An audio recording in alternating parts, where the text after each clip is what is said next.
Is that a yes? Zara, yes, nod yes. Okay, good. And Shabnam did that. All right, thank you Yeah. so much. You know, oh, good, and admit these people from the waiting room all the time. Okay, good. That keeps, okay. So thank you all for being here. And Zara is amazing, and I believe in her and her Healing Matters Center, which is going to be providing training, continuing education training to mental health clinicians, practitioners who really want to broaden and deepen their understanding of all matters therapeutic. Does that capture it, Zara, a little bit?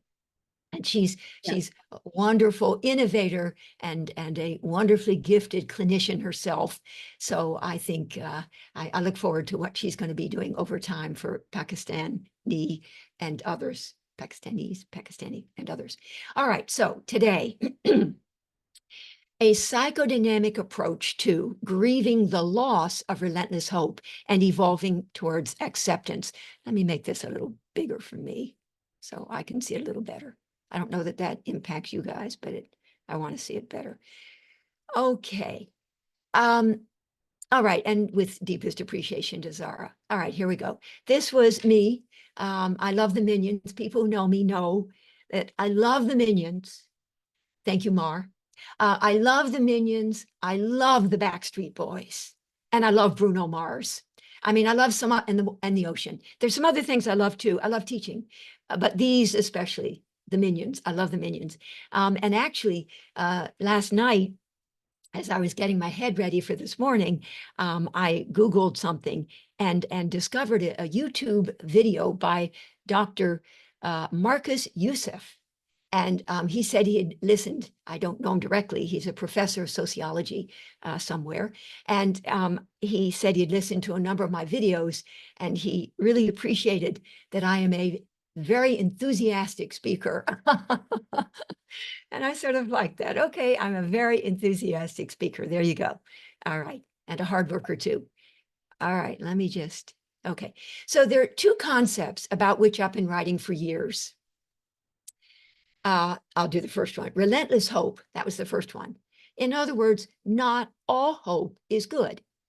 Now, realistic, mature adult hope, that's good, of course. Sometimes people have listened to the whole thing. They say, you mean it's not good to be hoping? Sort of like, no. Realistic, adult, mature hope, that's good. But relentless, infantile, unrelenting, unwavering hope, that's what gets you in trouble. So relentless hope, not all hope is good. And then along came some years later, my appreciation for the concept of optimal stress, that not all stress is bad. Traumatic stress, in fact, PTSD, post-traumatic stress disorder, that's bad. But optimal stress is good. And I, not as much in this lecture, but elsewhere, I talk a lot about optimal stress as speaking to just the right balance between challenge, anxiety-provoking challenge, and anxiety-assuaging support.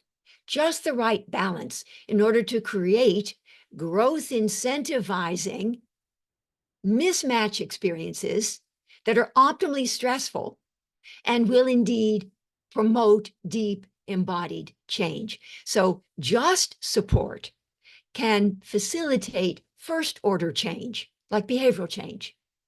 But to get second order, deeper, more embodied psychodynamic change generally requires just the right combination of excuse me, challenge, excuse me, challenge and support, in other words, optimal stress to provoke healing, initially disruption and then repair, and cycles of disruption, repair, destabilization, and then restabilization at ever higher levels of adaptive capacity.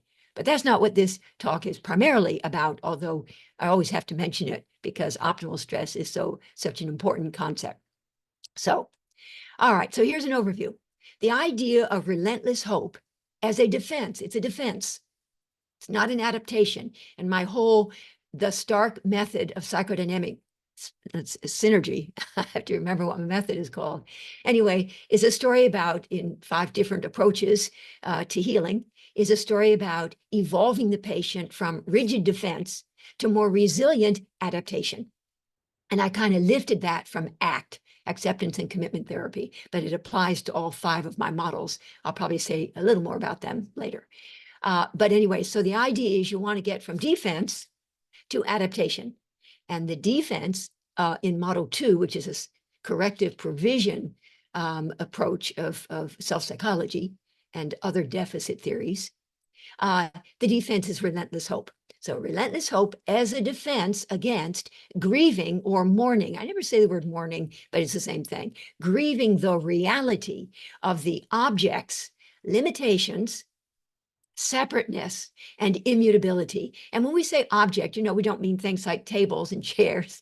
We mean significant persons in the person's world. So we call them objects, object relations theory, et cetera, et cetera. All right, Fairbairn. I'm so sorry. I think my Oura ring told me I didn't get enough sleep last night, and my throat, I apologize. All right, Fairbairn, and Bill Corwan loves Fairbairn, and I think Bill, he and I connect around that, and Blue Bloods, but whatever. Anyway, Fairbairn's seductive, in other words, exciting, rejecting, yes, no, exciting, yes, rejecting, abandoning, no, object, as an explanation for the ambivalence of the patient's attachment to the object and the adhesiveness of that attachment, what's also called the adhesiveness of the id. There's both libidinal and aggressive or anti-libidinal cathexis or attachment to the object of one's desire, an object that is seductive. Initially, yes, but then no. Yes, then no. Cycles of excitement, rejection, excitement, rejection. All right, Fairbairn. Then my optimally stressful, growth incentivizing disillusionment statements. I'm going to suggest a prototypical intervention that is a good thing to keep in mind. That's very helpful. You get to say it again and again and again. I'm going to give you an example of one now. You had so hoped that I would give you the answers. That's the first of 3 parts. You had so hoped, kind of putting it back there. This is to facilitate their grieving. The grieving of their disillusionment, the loss of their illusion, the loss of their relentless hope. You had so hoped that I would give you the answers. But that conjunction is important. But you're beginning to realize that it doesn't always work that way. That's the reality of the disillusionment. But you're beginning to know, to get it, to understand, to get it, that it doesn't always work that way. And now for the third part, the conjunction. And now we resonate with the affect of disappointment. And it breaks your heart, and it enrages you, and it upsets you, and it bothers you. And you say that kind of thing over and over again in the hopes that in facilitating their grieving, that will bring about, and I sort of lift this, gosh, I'm so sorry. Lift this from some of the self-psychologists who talk about the importance of grieving optimal disillusionment, and then the adaptive transmuting internalizations that will follow, that will be in the wake of grieving optimal disillusionment. God, optimally stressful, growth incentivizing disillusionment statements to facilitate the grieving of disillusionment, i.e., the loss of illusions, relentless hope being the illusion, the defense, about the object of one's desire. Grieving as taking ownership of both devastation and rage. Adaptive internalizations, as opposed to defensive introjection of bad, adaptive internalization of good, as a result of this grieving, of the good that really was there, whereby whatever good that the object had offered will be taken in. That's cool. And ultimately evolving of the patient from relentless hope, the defense, to sober, mature acceptance, that's the adaptation, of the harsh reality that it was what it was and is what it is. But importantly, also, and I only got this as I myself evolved, so it took me decades to get to this one, appreciation for whatever good there was might still be and could yet be. Oh, that repeats itself. Whatever good there was and might still be. Yeah, that extra thing at the end there is not necessary. Okay. Elvin Sembrad, one of my mentors at Mass Mental Health Center in Boston. Pretending that it can be when it can't is how people break their hearts. Okay, relentless hope. A defense to which the patient clings in order not to have to feel the pain of her, I use her, of her disappointment, her heartbreak, her disappointment in the object.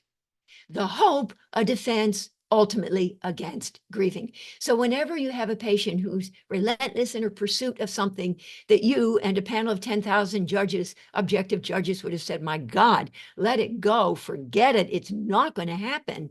Know that that is speaks to their refusal to confront and grieve the reality of the object's limitations, separateness, and immutability, the fact that they can't be forced to change. The patient's refusal to deal with the pain of her grief about the object, therefore, fuels the relentlessness with which she pursues it. Both the relentlessness of her hope, think libido, that she might yet be able to make the object over into what she would want it to be, and the relentlessness of the outrage, think aggression, she experiences in those moments of dawning recognition that despite her best efforts and most fervent desire, she might never be able to make that actually happen. So the relentless hope speaks to the libido, and the relentless outrage speaks to mobilization of aggression. And note that I used to say rage.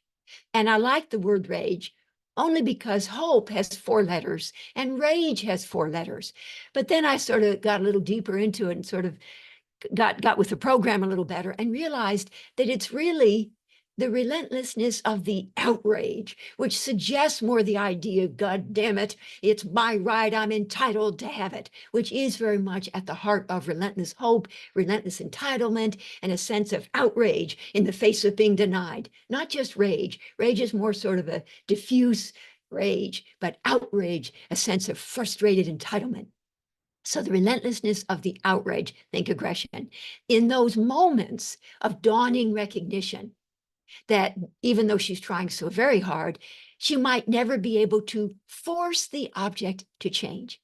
The object might indeed never change. But then the object, seductive, i.e. exciting, rejecting, will throw the person a few crumbs, and the patient will get hooked again and return to her relentless hoping, wishing and hoping and praying.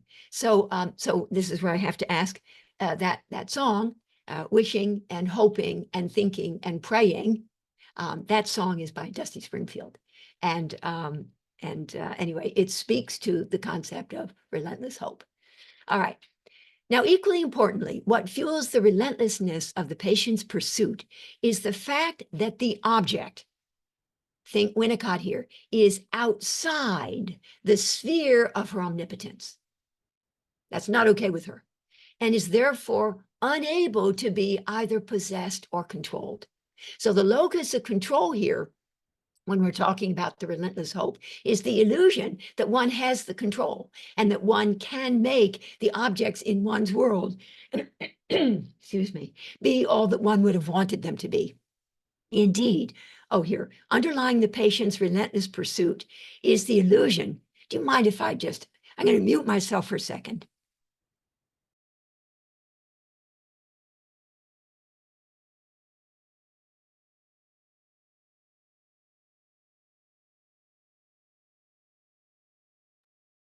Well, thank you. I don't know that did anything, but it made me think it did. I hate it when a speaker has a frog in their throat, and you just sort of want to kind of clear it for them. So anyway, I'll do my best here. All right, indeed, underlying the patient's relentless pursuit is the illusion that she has omnipotent control over the object of her desire. It's an illusion. It's a defense against confronting the reality that she doesn't. An illusion often accompanied by an entitled sense that something is her due. Okay, parenthetically, Yeah. Whenever a patient complains bitterly about feeling helpless, it often speaks to her experience of having been thwarted in her desire to force the object of her desire to change. And she feels helpless because she can't make them different. And it'll be in some way that the object could technically change. So it's not like they really, really, really want you to be 5'10" when in fact you're 5'8". It's never something that would be absolutely impossible, but rather technically, they want you to hug them. Their previous therapist had hugged them. Technically, you could too. Their previous therapist, or maybe even you previously, had given answers. But you just don't give all your answers, which is where you then become more the seductive, fair-bearing, seductive, exciting, rejecting object. So it'll be the relentless hope has to do with wanting the object to change in some way that technically the patient, the object could change. Her bitter complaints then are often a story about her outraged frustration at having been confronted with the immutability of the object.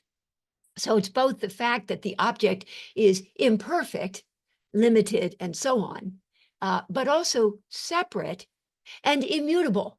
So all three of them. That's why I very intentionally say that relentless hope speaks to the patient's refusal to confront the limitations or inadequacies or imperfections in the object, separateness of the object, and immutability. Now, note also that so the name of one of my books was Relentless Hope, the refusal to grieve. And some people will say, why do you call it refusal? Wouldn't it sometimes be the inability? Well, I'm all about empowerment and accountability. And my first thought is around something like this. I mean, if somebody doesn't have legs, then they really can't walk. They can't, fair enough. But for someone to say, I can't cry, therapists will say to the patient, you can't cry, or the patient says, I can't cry. And I always sort of change that a little bit. At the moment, they're not wanting to cry. They're not wanting to have to cry. I want to have a more empowered stance for the patient, and they're refusing to grieve. They don't want to right now. I always like the temporal element. Right now, I don't want to make it permanent, like they're never going to. But at the moment, they're not wanting to have to, as opposed to they can't. So relentless hope speaks to their refusal. They have the capacity, the underlying capacity. I think everybody does. But they're conflicted about exercising it, and they refuse to do it. So it's a more empowering sort of something. So her bitter complaints, this helpless person complaining, are often a story about her outraged frustration at having been confronted with the immutability of the object and the limits of her power to make that object change.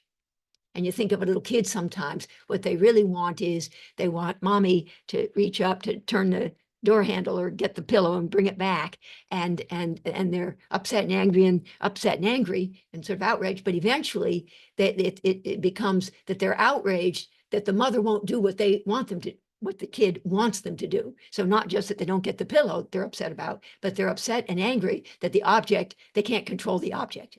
Outrage, frustration, and they feel helpless. And as adults, when we feel helpless, just think they're wanting you or wanting someone to be different from the way they are, from the way that person is.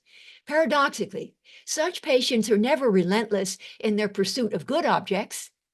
Instead, you would think sort of like, well, just get a good object, right? But sort of repetition, compulsion, and compulsive and unwitting reenactments.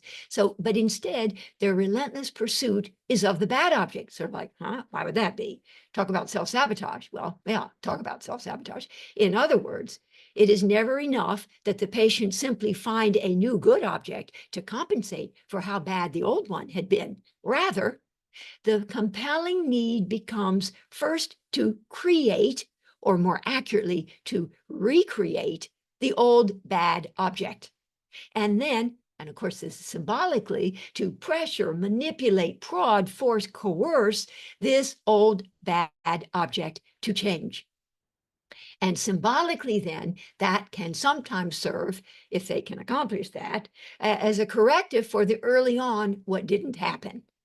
And yes, so it's so as with every repetition compulsion, or that's more when it's in your head sort of, or when you're playing it out on the stage of your life, a reenactment, as with every compulsive and unwitting unconscious reenactment, there is a healthy component and an unhealthy component. The unhealthy component has to do with just recreating more of same, because that's all you've ever known. And that, therefore, is the thing that's most comfortable. So no matter how messed up or dysfunctional or maladaptive it might be, that's all you know. In Stephen Mitchell's words, the familial is therefore the familiar and the thing that you're most comfortable with. The healthy part of the repetition compulsion is, of course, the healthy need for belated mastery. Healthy need for belated mastery. So that whenever there are these repetitions, which in fact we really do kind of want to have happen in the treatment, on the stage of the treatment, in that, even though at the moment when they're playing it out, it's like, oh my God, in truth, in that is the potential for there to be belated mastery. And Freud's article, Repeating, Remembering, and Working Through. So an opportunity when they are ever busy repeating and reenacting, in that is opportunity. It provides impetus and opportunity for there to be, after an initial not so good, ultimately a reconstituting, restabilizing, reconsolidating as something better. And it happens again and again and again. Change never goes second order change. Even first order change never goes straight line, but rather cycles, iterative cycles. I used to call them recursive, and then I was corrected and told it's really iterative. So iterative cycles of disruption in reaction to challenge, and then repair or recovery in response to support, and by tapping into the patient's underlying resilience. I believe in patients and their resilience and their intrinsic capacity ultimately to manage the stressors in their lives. I believe in that. That is true. All right, so anyway, next slide. Okay, a popular song that speaks directly to this issue of the patient's need to recreate the early on traumatic failure situation, the old bad object, to rediscover, is a rock song by the late Warren Zevon entitled, If You Won't Leave Me, I'll Find Somebody Who Will. All right, and I had a patient who had had an alcoholic father, and she was very close to him, but he broke her heart again and again. So anyway, in her relationships, she had 3 different significant relationships over the course of our time together. Eventually on the 4th one, she and I got it right. But anyway, all 3 were people who actually, to the unaided eye, you wouldn't have realized that they were alcoholic. And so on. I know there are people in the waiting room, so I hope we can admit them. Yeah. Anyway, wouldn't have realized that they were alcoholic, but somehow there was something about them that intuitively it felt so familial and therefore familiar and therefore comfortable. And so 3 times, and each time it's that she wanted somehow to be able to force them to become good, to become a new good instead of the old bad. Finally, after doing lots and lots of work, and her working through her relentless hope and the grieving, helping her grieve the loss of her illusions about what she would want to be and get it, that it never was, should have been, but never was. And as she worked that through and adaptively internalized some good stuff, on her 4th choice, it worked out beautifully. And she's happy now. Okay. The patient, okay, so how can the patient with this reenactment, compulsive and unwitting reenactment, how can they refine the old bad object? Well, there are actually 3 ways. She can choose a good object and then experience it as bad. That's projection, of course. She can choose a good object and then, a la Ogden, Thomas Ogden and others, exert interpersonal pressure on it to become bad. Projective identification, self-fulfilling prophecy. There you go. Or she can just simply cut to the chase, choose a bad object to begin with. So there's 3 ways to create for yourself the early on traumatic relational dysfunctional experience in a relationship. Those 3 ways: projection, projective identification, or just cut to the chase. Yep, and that's what you get. All right. Again, choosing a good object is not a viable option. A good object simply will not satisfy.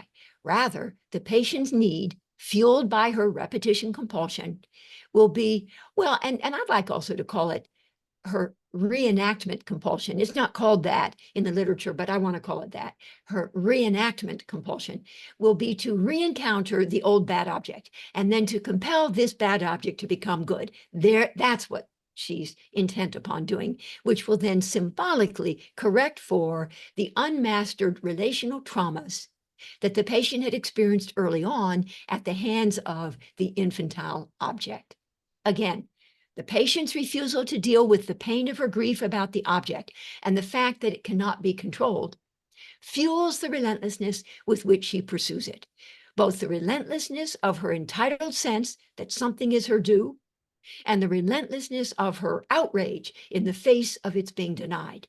Hoping against hope, she pursues the object of her desire with a vengeance, refusing to relent, refusing to accept, refusing to forgive.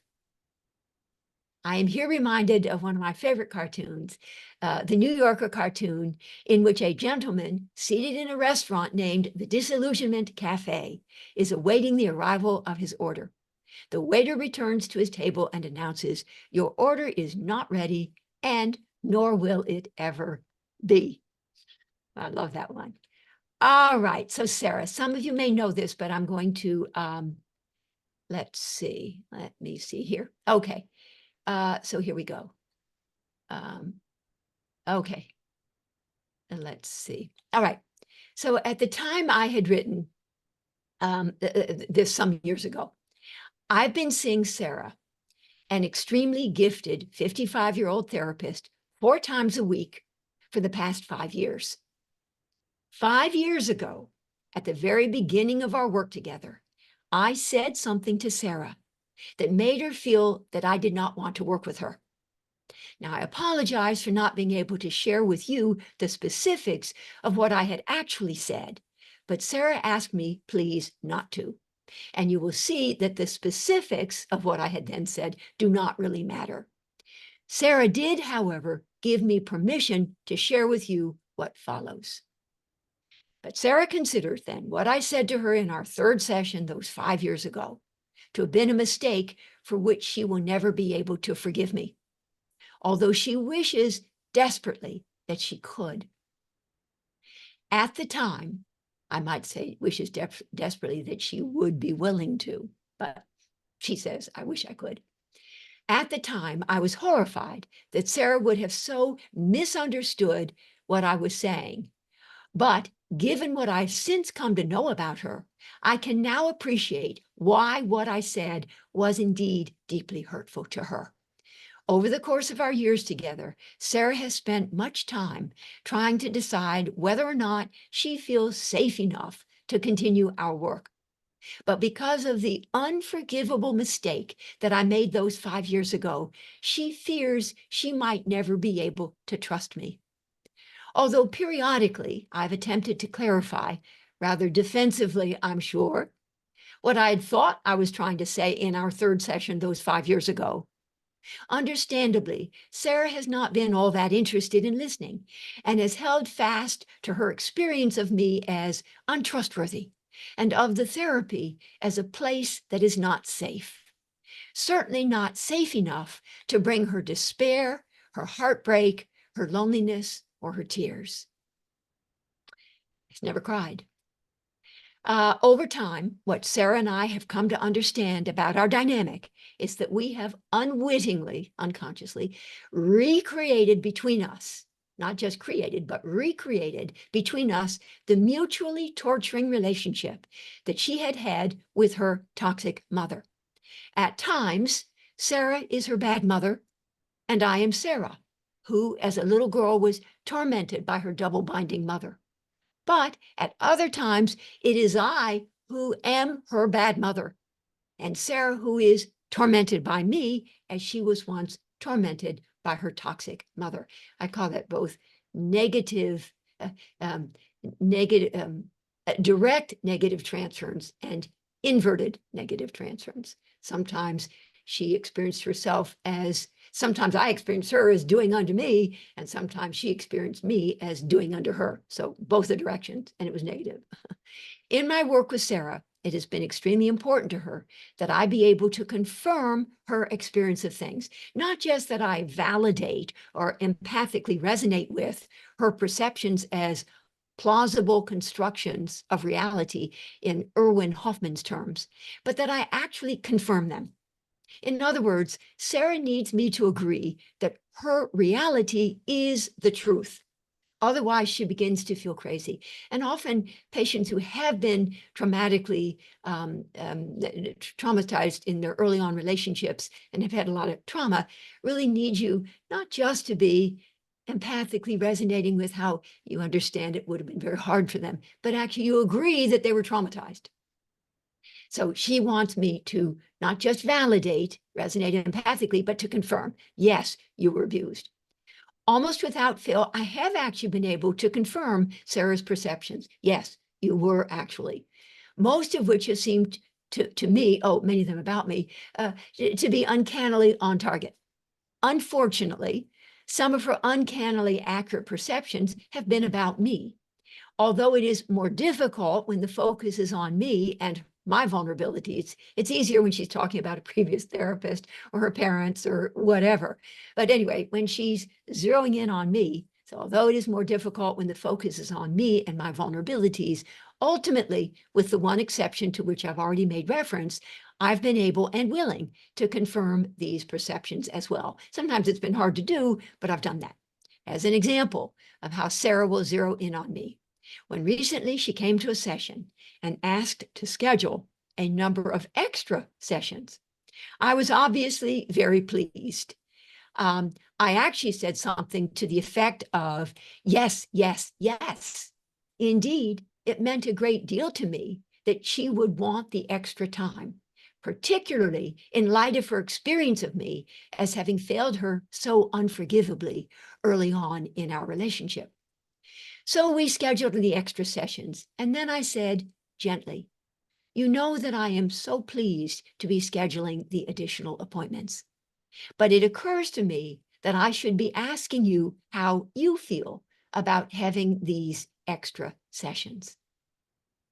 Sarah did not answer for a long time. After what seemed like an eternity, however, she said finally, and with much sadness, that she was now not sure the extra sessions were such a good idea after all, because she was suddenly feeling that maybe I did not really want her to be coming for the additional appointments. And you will recall that my original mistake had been in saying something to Sarah that made her feel I did not want to work with her at all, obviously a sensitive area. Although I was initially stunned by her response, in time, she helped me to understand something that I had not, and people, if we could, the people from the waiting room. Although I was initially stunned by her response, in time, she helped me to understand something that I had not previously understood, namely, that by asking Sarah to share with me how she felt about having the extra sessions, a question, by the way, that I would never now ask anybody. I used to ask that kind of question sort of because I was sort of taught to do that. So I kind of, okay, I'll do it. But I would never do that now. But anyway, I did it then. Now, I wouldn't ask it of anyone, not just of her. So initially stunned by her response, in time, she helped me to understand something that I'd not previously understood, namely, that by asking Sarah to share with me how she felt about having the extra sessions, I was, in a way, humiliating her. Obviously, she would not have asked for this extra time if a part of her had not wanted the additional contact with me. So for me to be now asking of her that she admit to wanting more time with me was to shame her for having desire in relation to me. Indeed, had I in advance thought more about my somewhat formulaic question, then I would probably have known not to ask it. What I now understood was that in asking of her that she tell me how she was feeling about getting the extra time, I really was more going by the book than coming from my heart. Again, Erwin Hoffman again. You see, I had been taught that it is always important to explore whatever underlying expectations, hopes, and fears the patient might be having whenever she asks for something from her therapist. So I really was more going by the book than by what deep inside of me I did know, namely, that despite Sarah's deep reservations about me, a part of her was beginning to trust me a little more and was wanting me to know this without her having to say it right out. Indeed, I came to see that Sarah's experience of me as having shamed her was not just a story about her, but also a story about me. I was able to understand that I really was shaming her by asking of her that she acknowledge wanting to have the extra time with me, even though she had so blatantly declared that my mistake was unforgivable. Right. So for her then to be wanting the extra time, and I'm saying, well, tell me the range of feelings you have about that, shaming her. Parenthetically, more generally, I've come to appreciate that almost everything that happens in the therapeutic relationship is co-created with contributions from both participants, whether therapeutic ruptures or their repair, therapeutic impasses or Paul Russell's crunch situations, or their resolution, failed therapies or successful ones, always, always, always co-created. Sarah has been a wonderful teacher. She has devoted considerable time and energy to teaching me to be a better therapist to her, and in all honesty, a better therapist, period. I am so much wiser from my time with her. I'm increasingly coming to see how I will sometimes unconsciously fall back on going by the book instead of coming from my heart. Not always in big ways, but in little ways. Some of the rituals, some of the routines that I will find myself doing without really thinking them through. Over the course of our 5 years together, 4 times a week, we have accomplished a tremendous amount. And in Sarah's life on the outside, she has been able to make some fairly dramatic and impressive changes. But second order changes too. But there has been between us this ongoing issue that we have not yet been able to resolve, namely, what to do with respect to the unforgivable mistake that I'd made those numbers of years ago, about which I feel absolutely terrible and for which I've apologized many times over from the bottom of my soul. Periodically, Sarah will turn to me and ask point blank that I confirm her perception of me as having failed her unforgivably in that third session those 5 years ago. And over the years, she has made it very clear that were I to confirm that perception, she would have no choice but to terminate her treatment with me. On the other hand, when I do not confirm her perception, she feels she has no choice but to continue to feel unsafe, desperately disappointed, and angry. When Sarah and I get into this place, as we have so many times over the course of our years together, my mind almost snaps from the pressure of how crazy-making the whole thing is. Sarah, by asking of me that I confirm her perception of me as untrustworthy and of my early on mistake as unforgivable, puts me in an untenable position. But by the same token, by hoping and praying, wishing that Sarah would someday both trust me and forgive me, I put Sarah in an untenable position. Sarah asks of me something that I cannot possibly do, sort of cannot, I guess, in quotes, but then I ask of her something that she cannot possibly do. It is indeed agony for us both, yes, and periodically we do both get very angry at each other. But it is also telling us a great deal about the toxic relationship that she had with her mother. And I believe we are doing the work that needs to be done, namely attempting to negotiate our way through and out of this convoluted, mutually torturing, hopelessly enmeshed relationship that is, in actual fact, a recreation of the double-binding, no-win relationship that she had with her mother. It is a mutual enactment in which both of us are participating. This is the work, not this is what we need to get through so that we can continue our work. No, this is the work. Because by way of the drama that is being reenacted between us, Sarah is enabling me to experience firsthand what the experience must have been like for her in relation to her mother. We will need someday to find our way out of this catch-22 situation. But for now, we must both sit with the uncertainty of not knowing what will ultimately unfold. The other day, however, something different did happen. I did write this whole thing a number of years ago, but the other day, however, after 5 years, something different did happen. Sarah was once again begging me to admit that what I'd said to her those numbers of years earlier was unforgivable. As I listened, too exhausted to feel angry, I found myself feeling so sad, so trapped, so anguished, and so tormented that I suddenly burst into tears. I rested my head in my hands and just sobbed. Sarah sat there very still, barely breathing, watching, waiting. Eventually, I stopped, and we continued our talking. This time, I knew not to ask her the formulaic question, "How was it for you?" my crying. Later in the session, however, I think Sarah did show me what it must have been like for her. She herself began to cry. She put her head in her hands and wept. Now it was I who sat there, very still, barely breathing, watching, waiting. And what made it particularly poignant for me was my knowing that she, as an adult, had never before cried in front of anyone.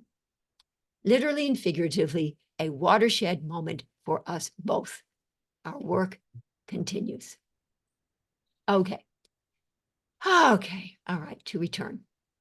Thank you for listening. Okay, so Fairbairn. Hello, Bill Corwan. Fairbairn's intense attachments. We love Fairbairn, although I read him for many years, didn't understand it, then had to read Gun Trip in order to understand Fairbairn. And then once I kind of got that, then I went back to Fairbairn, and there are 2 pages in the International Journal article that just say it all. Fairbairn, just say it all, and they're beautiful. Maybe it's 1963. I don't know. I hope so. All right. As we know, Fairbairn said, a bad object is infinitely better than no object at all. So again, we're thinking about relentless hope and relentless outrage. Okay. I think it accounts, that concept, Fairbairn's intense attachments, a bad object infinitely better than no object at all, accounts in large part for the relentlessness with which patients pursue the unattainable. Both the relentlessness of their unrealistic hope and entitled sense that something is their due, and the relentlessness of their unwavering outrage in the face of its being denied. In those moments when they get it, it's not going to happen. Many theorists have written about internal bad objects to which the patient is fiercely attached or cathected, but few have addressed the critical issue of what exactly fuels these intense attachments. Like, what exactly fuels these intense attachments? Okay, attached and intense. What fuels them?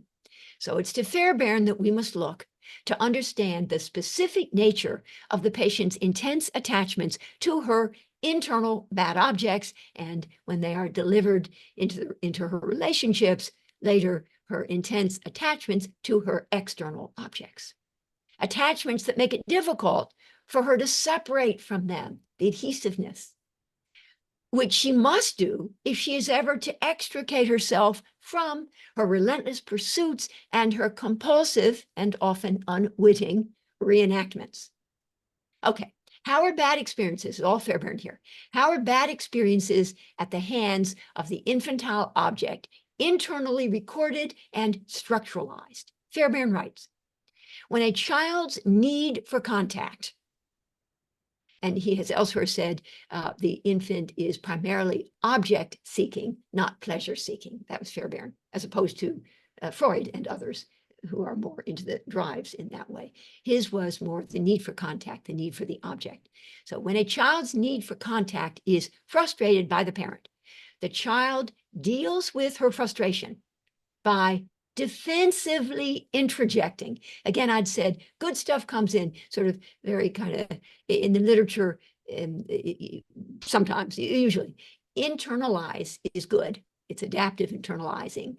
But introjection, like pathogenic introjection is defensive. Not good. That's the way you get bad stuff in. Adaptive internalization is the way you get good stuff in. Okay, so when a child's need for contact is frustrated by the parent early on, the child deals with her frustration by defensively introjecting the bad parent. And I think of a Fairbairnian dust buster. You know, those little things you go around. I don't do it nearly enough in my house here, but it sucks up the dirt, sucks up the bad stuff. So a Fairbairnian dust buster, that's the first line of defense. It's as if the child finds it intolerably painful to be disappointed by the parent. And so the child, to protect herself against the pain of having to know just how bad the parent really is, introjects the parent's badness in the form of an internal bad object, or he didn't call it, but a pathogenic introject. Basically, and he does call it this, the child takes the burden of the parent's badness upon herself in order not to have to feel the pain of her grief. Defensive introjection of the parent's badness happens all the time in situations of abuse. The patient will recount episodes of outrageous abuse at the hands of a parent or a caregiver, and then report that she feels not angry at her parent, but guilty. Mea culpa, me, bad. Oh, after all, it's easier to experience herself as bad, as unworthy, than to allow herself to know the horrid truth about her parent as having been bad, as having been abusive. In other words, it's easier to experience herself as bad and as having deserved the abuse, for having somehow provoked it, for having maybe gotten in the way, for having had too many needs, for having been too difficult, or even for having been born. Then to confront the intolerably painful reality that the parent should never have done what she did. More generally, a child whose heart has been broken by her parent will defend herself against the pain of her disappointment by taking on the parent's badness as her own, thereby enabling her to preserve the illusion of her parent as good and as ultimately forthcoming, thereby enabling her to preserve, think relentless hope, the illusion of her parent as good and as ultimately forthcoming if she, the child, could but get it right. The illusion of control of one's surrounds. If she, the child, could but get it right. The illusion of omnipotent control. Winnicott talks about that, and those of us who have little kids have experienced that with our little kids. The illusion of omnipotent control of our surrounds. And early on, during the little infant stage of absolute dependence, important that the little one be able, indeed, to have a wish without even expressing it. And mommy or the caretaker, caregiver, or daddy, or whomever is there to satisfy the need. In essence, by defensively introjecting the bad parent, the child is able to maintain an attachment to her actual parent, and as a result, is able to hold on to her unrelenting hope, an illusion, a defense, that perhaps someday, somehow, some way, were she to be but good enough, I want you to start thinking a little bit about masochism. Were she to be but good enough, try hard enough, suffer deeply enough, she might yet be able to compel her parent to change. Again, as Fairbairn writes, a relationship with a bad object is infinitely better than no relationship at all. Because although the object is bad, the child can at least still relentlessly hope that the object might someday become good, if the child or the patient could but get it right somehow and force thereby the object to come through and to deliver the narcissistic goodies and supplies and to satisfy the needs. Now, but back to the original question, what does Fairbairn suggest is the specific nature of the child's intense attachment to this internal bad object?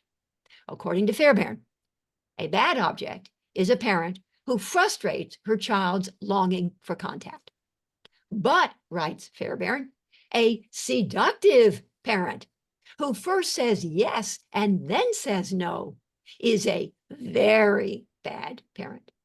Fairbairn's interest is in these very bad parents, these seductive parents, which means that when a child has been failed by a parent who is seductive, the child, as her first line of defense, will interject this exciting but ultimately rejecting parent. So just think of this. It's inside now. The Fairbairnian dustbuster. Suck in the seductive, i.e. exciting, but ultimately rejecting or abandoning parent. Now, easier in a way when your parent is all bad, because then there's no seduction. And you earlier on learn and easier to grieve when it's just not there than when it's sometimes there and then not, and sometimes there and then not, and a few crumbs and then they're withdrawn. So much harder when it's there sometimes and then not. Okay. Splitting is the second line of defense. Splitting. Different from the way Kernberg thinks of splitting. I'll say something about him in a second. Splitting is the second line of defense. So introjection is the first one. Splitting, once the bad object, think of it inside. And again, all of this is made up, but if this resonates for you and it kind of works for you clinically, that's where it's useful. But I mean, we can't do fMRIs or something of the brain and we see this sort of seductive internal bad object. It's just kind of made up stuff. So you can kind of make up what you want in a way. And if it fits, if the shoe fits, if it works clinically, then go for it. All right. I do that a little bit. I shouldn't have let you know that. So I make up some stuff like that. But anyway, splitting is the second line of defense. Once the bad object is inside, the bad object is split into two parts. The exciting object, my left hand here, that offers the enticing promise of a special relationship. And the rejecting object, my right hand, that ultimately fails to deliver. All right, now here's a question. I hope you get the right answer. There are two questions. And in your head, I'd like you to be able to answer these questions the right way. Is the rejecting, depriving object a good object or a bad object? Okay, well, yes, a bad object. That was easy. Is the exciting, enticing object a good object or a bad object? It's also a bad object. There's a bad object out here, exciting, rejecting, a very bad object. Now it's inside, it's split. Exciting object, bad object, rejecting object, bad object inside. Okay, oops. All right, parenthetically, Fairbairn's concept of splitting is to be distinguished from Kernberg's concept later on, concept of splitting. For Kernberg, splitting, which is what the borderline does, involves the pre-ambivalent. So ambivalence is two parts, both end. Love and hate, ambivalent about something. Pre-ambivalent is love or hate. Involves the pre-ambivalent experience of objects. This is Kernberg borderline splitting as either all good and therefore libidinally cathected, or all bad and therefore aggressively cathected, one or the other. But in the moment of upset, you can't remember the good that had been, and so therefore you can't take in the good as part of grieving because, quite frankly, you can't remember it. Please also note Kernberg's concept of splitting explains, here we go, the borderline's tenuously established libidinal object constancy or evocative memory capacity, as it's called in the literature. That is, the borderline's impaired capacity to hold in mind simultaneously both good and bad, which is why borderlines have so much difficulty internalizing good. And I use for borderlines something I call an integration statement. Let me just say, because in the moment of outraged upset, they cannot remember the good that had been and cannot therefore internalize it. So their notoriously defective capacity to grieve. So I use integration statements for borderlines, patients who can't hold in mind simultaneously the good and the bad aspects of an object. And an integration statement goes like this. At times like this, when you're feeling this kind of devastated, angry, disappointed, heartbroken, whatever, it's hard to remember that you had ever felt good about me. or had ever looked forward to coming. It's hard for you to remember that just last week you had said this was an incredibly wonderful experience for you. That you can go that way. It's hard for you to remember. You're resonating with their defense of hard to remember. Quite frankly, they can't remember it all. But anyway, you're sort of suggesting it's hard to remember that you'd ever felt good, and or hard to imagine that you could ever feel good again. So you are putting out there both the concept of bad now at moments like this, when you're feeling this kind of horrible, hard to remember that you ever felt good, and hard to imagine that you could ever feel good again. So you're trying to, on some level, that's part of working through. I have a whole lecture that I do on working with borderlines and helping them to get more whole and not to do the splitting that otherwise they do. So anyway, but that's not what this is about. So anyway, Fairbairn has a different concept of splitting than Kernberg does. So back to Fairbairn, splitting of the ego. So now we got this charged bad object, right? The exciting object, bad. The rejecting object, bad, inside the ego. Splitting of the ego, now inside the ego, goes hand in hand with splitting of the object. Note that Fairbairn does not conceive of the id as separate from the ego. Rather, so Freud does and other people do. So we got the ego, the id, and the superego. Rather, Fairbairn posits the existence of an ego. It's a dynamic structure that has not only objects, internal objects, but also its own reservoir of energy, both libido and aggression. That's in the ego. Fairbairn's ego, therefore, is a dynamic energy structure, objects, a structure with its own energy. Fairbairn's, all right, now here we go. Fairbairn's libidinal ego, libidinal ego, attaches itself to the exciting object and longs for contact, hoping against hope that the object will be forthcoming. Think relentless hope. Masochistic too, relentless hope. Fairbairn's anti-libidinal ego, or aggressive ego, which is a repository for all the hatred and destructiveness that have accumulated as a result of the frustrated longing, attaches itself to the rejecting object and rages or outrages against it. Okay, so think of that. You got exciting object, rejecting object. You got the libidinal ego, which is sort of id energy, but it's inside the ego. So libidinal energy, and the aggressive or anti-libidinal energy, the anti-libidinal ego, as Fairbairn called it, attaching itself, cathecting the rejecting object. Okay, and that's all inside the ego. That's the internal world. Okay, so what then is the specific nature of the patient's intense attachment to the internal bad object? Eventually, when it's projected or projective identification, it becomes external, but for now, the internal. So what then is the specific nature of the patient's intense attachment to the bad object? It's like taking candy from a baby here, right? It is, of course, ambivalent. It is both, I said the answer, libidinal and anti-libidinal or aggressive in nature. And we have to remember that when patients are involved in, under the sway of their reenactment compulsion or their repetition compulsion, but are involved in abusive relationships, it's not just bad for them. They are yearning and longing and intensely, passionately committed, relentlessly hopeful that maybe, somehow, some way, someday, the bad object will become good, which will then be symbolically a corrective for what had not happened early on. So this attachment is ambivalent, and you have to memorize that. So when we feel so good that sort of like first order change, the patient is no longer involved with the bad girlfriend or with the bad boyfriend. Whew, oh, good, whew. Well, just wait a few minutes, and the next one will be bad in the very same way, because second order change and actual grieving was not done. So the need to sort of refind the old bad, exciting, rejecting, seductive object has not really been worked through, and so on, and it's ambivalent. And so the next one that you glom onto is going to be the very same issues come to the fore. So it's, of course, ambivalent. Libidinal and anti-libidinal in nature. The bad object is both loved because it excites, which is why it is libidinally cathected, Freud's word, cathected, energy investment, and hated because it rejects, which is why it is aggressively cathected.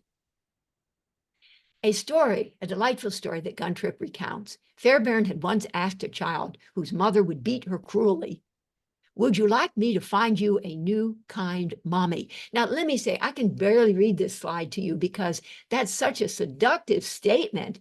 After I knew that Fairbairn had asked this, I thought about how I, as a child psychiatrist, sometimes, because this was in my training, so I thought, well, I should do it. I would ask the little child, if you could have 3 wishes, what would they be? And it's sort of like, what was I thinking? I'm just a seductive object. I'm not going to grant them their 3 wishes, but I'm just asking, what would it be? So anyway, here's Fairbairn, whatever. But anyway, so he said, would you like me to find you a new kind mommy? Said he seductively. To which the child had immediately responded with, no, I want my own mommy. Okay. Fairbairn interpreted the child's response as speaking to the intensity of, fair enough, me too, not only the anti-libidinal tie, aggressive, to the bad object, but also the libidinal tie to the bad object, and thus the difficulty extricating oneself from one's relentless pursuits and compulsive and unwitting reenactments. In any event, okay, now, so first line of defense, introjection of the bad, exciting, rejecting object. Second line of defense, splitting of the object and that part of the ego that's cathected. The third line of defense is repression. Unconscious, repression is unconscious, suppression is conscious. Unconscious repression of the ego's attachment to the exciting, rejecting object. According to Fairbairn, then, at the core of the repressed is not an impulse, not a trauma, not a memory, but a forbidden relationship. Yes. I know Bill Kirwan loves that. An intensely conflicted relationship with a bad object that is both loved and hated. Over time, this ambivalent attachment, and sometimes patients, they're aware of their hatred, but not of their love. Or they're aware of their love, but not their hatred. They ultimately need to become aware of both in order to work through their intense attachment to the bad object. Over time, this ambivalent attachment to the internal object will be compulsively reenacted on the stage of the patient's life and in the treatment, if all goes well in the treatment. When it comes into the treatment, it's a little trickier. And fortunately, we're getting paid to do the work we do because it can get a little tricky, but that's the most efficient way to get it done. I think it can be done other ways too, but the most efficient, time efficient way to do it is when it's delivered into the transference. And that's tricky. That's a tricky one. Some crunch, Paul Russell's crunch situations. It's my model 3, where you're negotiating at Darlene Ehrenberg's intimate edge, the projective identifications and the mutual enactments where seducer, seducee, and rejector, rejectee, exciting person, rejected one, whatever. Whatever. It gets very pretty intense when you're negotiating at the intimate edge in model 3, the projective identification. But all right. Over time, this ambivalent attachment, I said, to the internal object will be compulsively reenacted on the stage of the patient's life, such that she will find herself reacting to the external objects of her desire with both longing and aversion. Although because the attachment is repressed, i.e. unconscious, the patient might be unaware that both sides exist. So they need to become aware that both sides exist. What this means clinically is that patients who are relentless in their pursuit of the bad, exciting, rejecting object must ultimately acknowledge both their intense hunger for the object and their outraged hatred of the object for failing them repeatedly. You can't do one, just one. It was therefore to Fairbairn that we turned in order better to appreciate that the intensity of the patient's attachment to the bad object is fueled by intense ambivalence. And this is something I have to kind of keep reviewing those 2 pages in Fairbairn to just sort of really get it, that a second order change really requires deep embodied psychodynamic change, structural change, requires that there be grieving of these kinds of attachments to the abuser, the victimizer, the one who is doing unto you, in order for there to be ultimately resolution and the patient to be able to extricate herself from all of these situations in which she, quote, finds herself, i.e. that she's ever busy recreating for herself. Okay. Okay, now, although Fairbairn, this is an important section here, although Fairbairn's claim is that he is writing about schizoid personalities, I mean, sort of, oh yeah, Fairbairn, the schizoid personality, and he does a brilliant, beautiful job of it, which, by the way, is in my model 4. I'll just say this real quick, like, because I've sort of teased you seductively a little bit about my Stark method of psychodynamic synergy. So here we go. Model 1 is the interpretive perspective of classical psychoanalysis.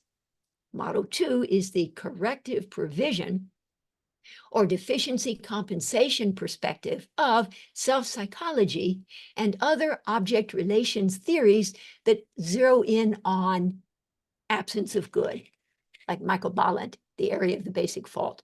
So model 2 is a corrective provision or deficiency compensation approach to the approach of self-psychology. Model 3, so model 1 is more cognitive, model 2 is more affective, model 3 is more relational. Model 3 is the intersubjective perspective of contemporary relational theory. And now instead of in model 2, it's absence of good, deficit, and correcting for that by way of serial accretion of new good. Now in model 3, it's presence of bad, pathogenic introjects that have been defensively introjected, and not just one, but pairs of pathogenic introjects, victimizer, victim, et cetera, which, by the way, Fairbairn was not emphasizing pairs of introjects like victimizer, victim. Irene Fast and Bill Meissner came along and talked more about the pairs.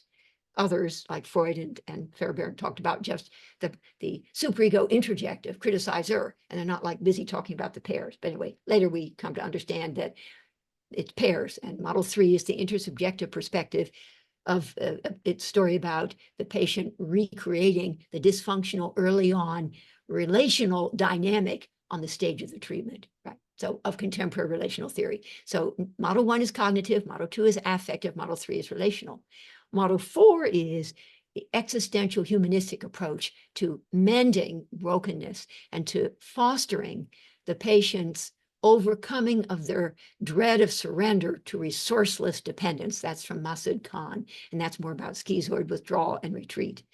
That was model 4, and model 5 is a quantum neuroscientific approach to analysis paralysis or neural entrenchment. When the patient already has model 1 awareness or insight, model 2 acceptance, model 3, which is today we're doing model 2 acceptance, model 3 accountability, we're doing a little bit of that, model 3 accountability, model 4 accessibility or authentic presence, and model 5 is about actualizing action from defense to adaptation. Anyway, that was way off the beaten path, but I just thought I would throw that in there.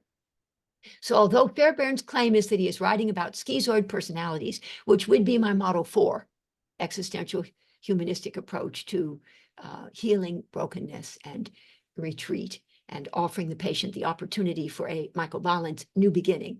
So benign regression to redo. So anyway, I believe that the manner in which he conceptualizes the endopsychic situation of these so-called schizoid personalities captures in a nutshell, this is how I read him, I love what he says, love it, the psychodynamics of sadomasochistic patients.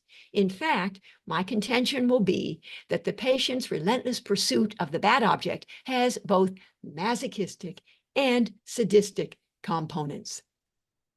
Parenthetically and importantly, my interest is not specifically in how sadomasochism gets played out in the sexual arena. Rather, I don't know much about that. I'm not all that interested in that. So it's not about that.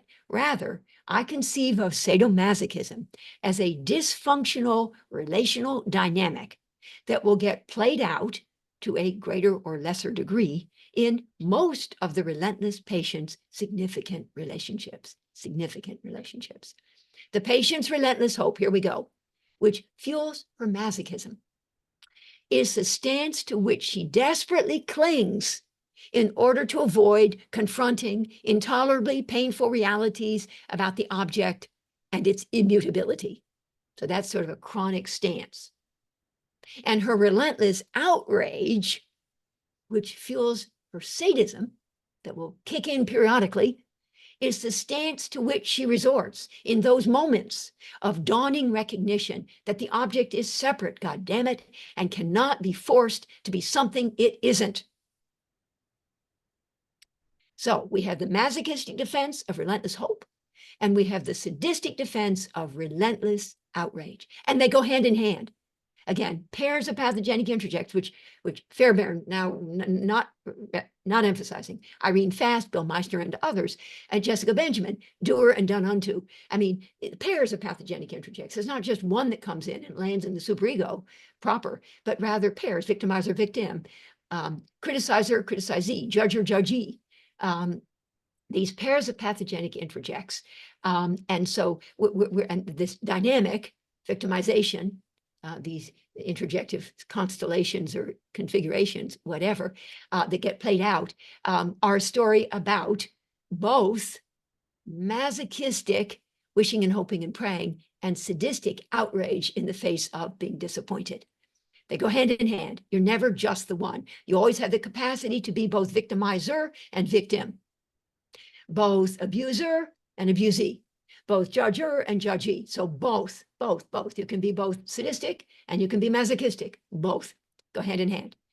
And both speak to the patient's refusal to confront the truth about the bad, immutable object. This is actually a really important slide, because when we're talking about, and I call it sadomaso for short, because it's so important to recognize when that dynamic is at play. And it often is, fair enough. I mean, it doesn't mean the person's a bad person. It just means that this dynamic. What it speaks to fundamentally is they have grieving to do that they haven't done yet. So they're ever busy out in the world, relentlessly hoping against hoping and feeling like a victim that they're not getting it. And then relentlessly outraged, sadistic outpouring of abuse and being, quite frankly, a victimizer. So I didn't emphasize that, and I really should. I never do emphasize that. So as a victim, the masochistic defense of relentless hope and feeling helpless and upset that it's not happening, but yearning and longing and feeling like a victim, like it's not happening, and yearning and longing. And then victimizer is what that pathogenic interject fuels. I have to work on the wording a little better to get this clear, but I hope you have some sense of what I'm saying. I hope I have some sense of what I'm saying. Victimizer is relentlessly outraged. The victim, from the victim place, relentless hope, and from the victimizer, relentless outrage. Masochism, sadism. All right. And both speak to the patient's refusal to confront the truth, the intolerably painful truth about the bad, immutable object, usually, in fact, the parent. That was the original one. The errors of omission fueling model 2, and the errors of commission fueling model 3. So structural deficit, model 2, and then relational conflict, Stephen Mitchell's term, relational conflict fueling model 3. Anyway, more specifically, here we go. Masochism is a story about, I'm sorry, let me write down, because I had to write something down. All right. Masochism is a story about the patient's hope, her relentless hope, her hoping against hope, that perhaps someday, somehow, some way, were she to be but good enough, try hard enough, be persuasive enough, persist long enough, suffer deeply enough, or be masochistic enough, that she might yet be able to extract from the object, sometimes the parent herself, and sometimes a stand-in for the parent, like the therapist, the recognition and love denied her as a child. In other words, that she might yet be able to compel the immutable object to relent. Because remember, she has this illusion of omnipotent control, Winnicott, of her surroundings. And it's an illusion, it's a defense, relentless hope. Because it should have been optimally responded to, optimally stressed, optimally responded to, optimally gratified, optimally frustrated early on. And early on, way back, these adaptive transmuting internalizations whereby you take in at least the good that is there, even though there are part of the frustrations involved inevitably, inherently in the growing up process. But that didn't happen. So instead, you now come in the here and now, and you got this stuff unmastered, unresolved, and you're ever busy playing it out in your life, in the here and now. And ideally, it gets delivered into the transference. It might not, in which case there's missed opportunity. That's not a bad thing necessarily, but if it does get delivered into the transference and can be worked through, lots of mistakes get made along the way by the therapist and the patient, but worked through, and the patient really does grieve, then you're way ahead of the game. The patient is way ahead of the game and will have filled in deficit, and will, model 2, serial accretion of new good, and in model 3, serial dilution of presence of bad, of internal toxicity. Anyway, that's sort of beyond this. I just forget that. Or not. If you understand it, think about it. And if you don't understand it, forget it. All right. In other words, that she might yet be able to compel the immutable object to relent. Okay. And so, even in the face of incontrovertible evidence to the contrary, the patient will pursue the object of her desire with a vengeance. The intensity of this relentless pursuit, fueled by her entitled conviction that the object could give it, were the object but willing. You could hug me. You could tell me the answers. You could tell me you love me. We could be friends. I could email you between times. You could reduce your fee for me, right? And technically, the object could. The patient is not saying you should be 5'8", not 5'10", like you should this, that, whatever. I mean, that's not, no, they get it that theoretically you could do it, but you're not. So it's fueled by her entitled conviction, and she's right, that the object could give it, or the object but willing. Should give it, because that is the patient's due, and would give it were she, the patient, but able to get it right. Illusions of control, omnipotent control. The patient's investment, notice this, is not so much in the suffering per se, you get it? As it is in her willingness to suffer because of her passionate hope that perhaps each next time.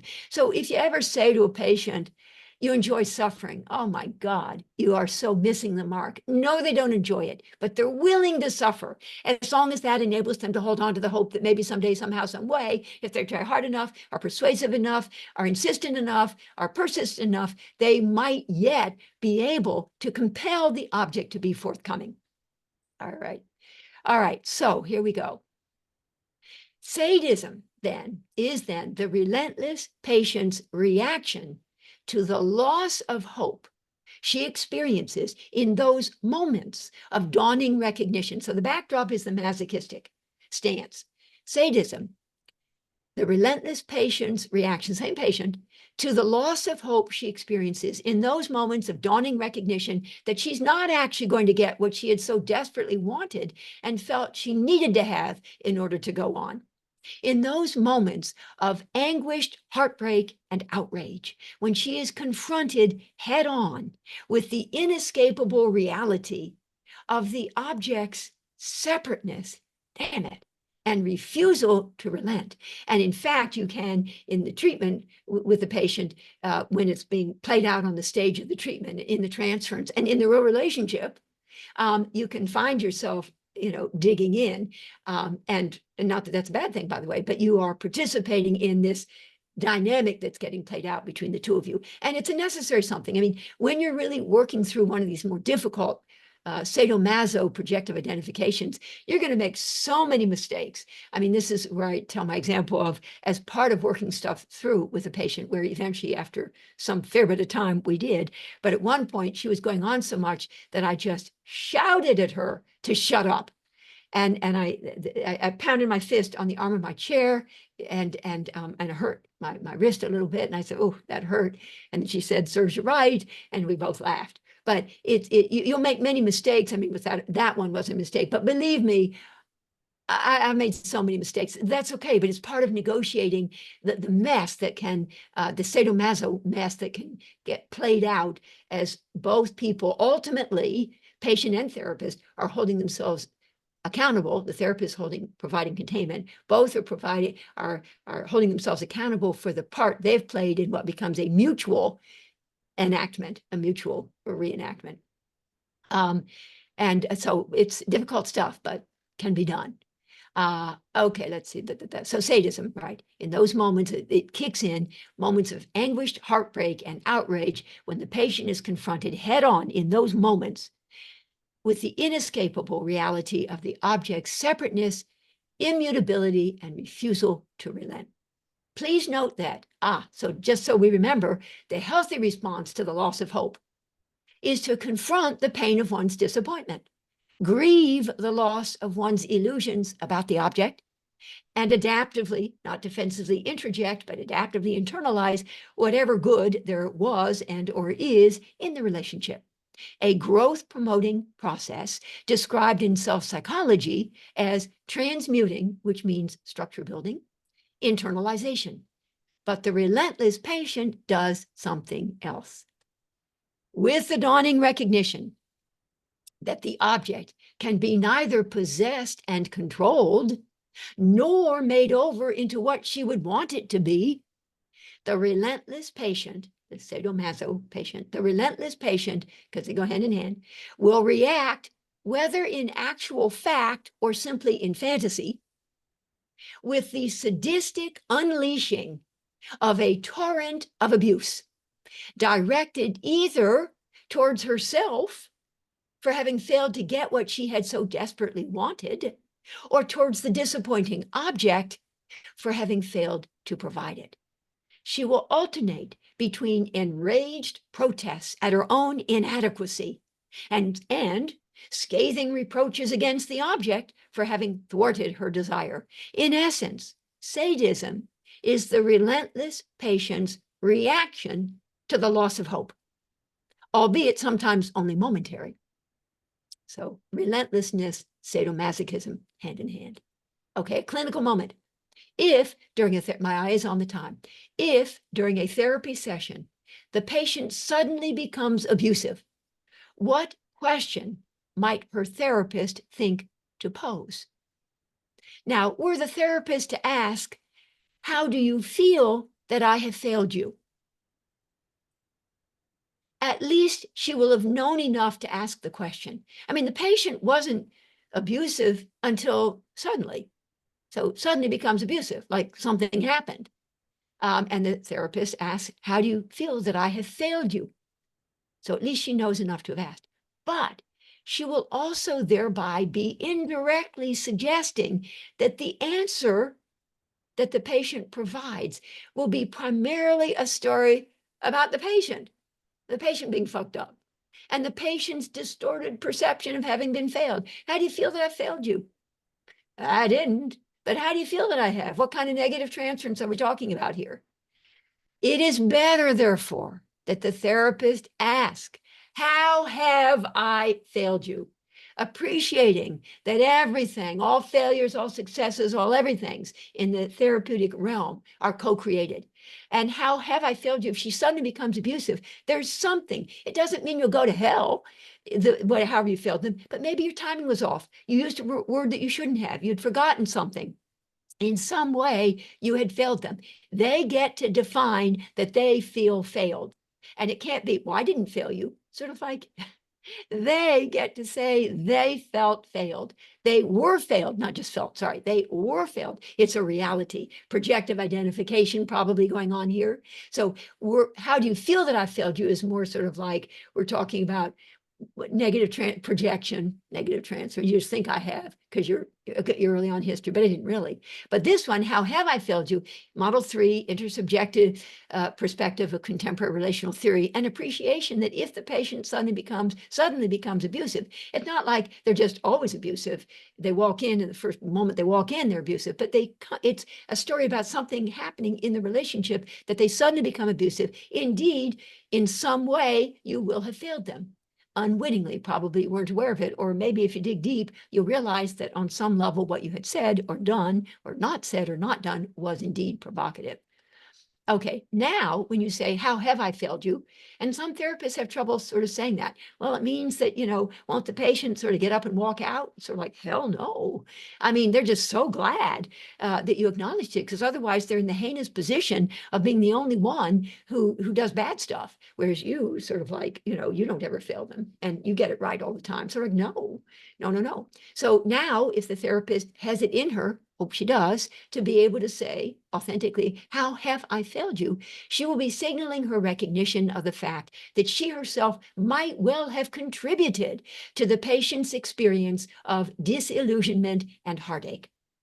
Perhaps by not fulfilling an implicit promise earlier made, or maybe by refusing to acknowledge her unrelenting commitment to a certain perspective. God knows I certainly have unrelenting commitments to certain perspectives, like that the patient should come every week if that's their commitment, if that's the commitment they've made. That's my belief, my unrelenting commitment. Maybe it turns out in this particular case that that's not actually the appropriate something. Or by failing to admit to an error in judgment, or by denying her poor timing of an interpretation. We can always find and understand and appreciate that there's something we did that was not right, such that the patient felt failed. We have to honor that. We have to honor that they felt that.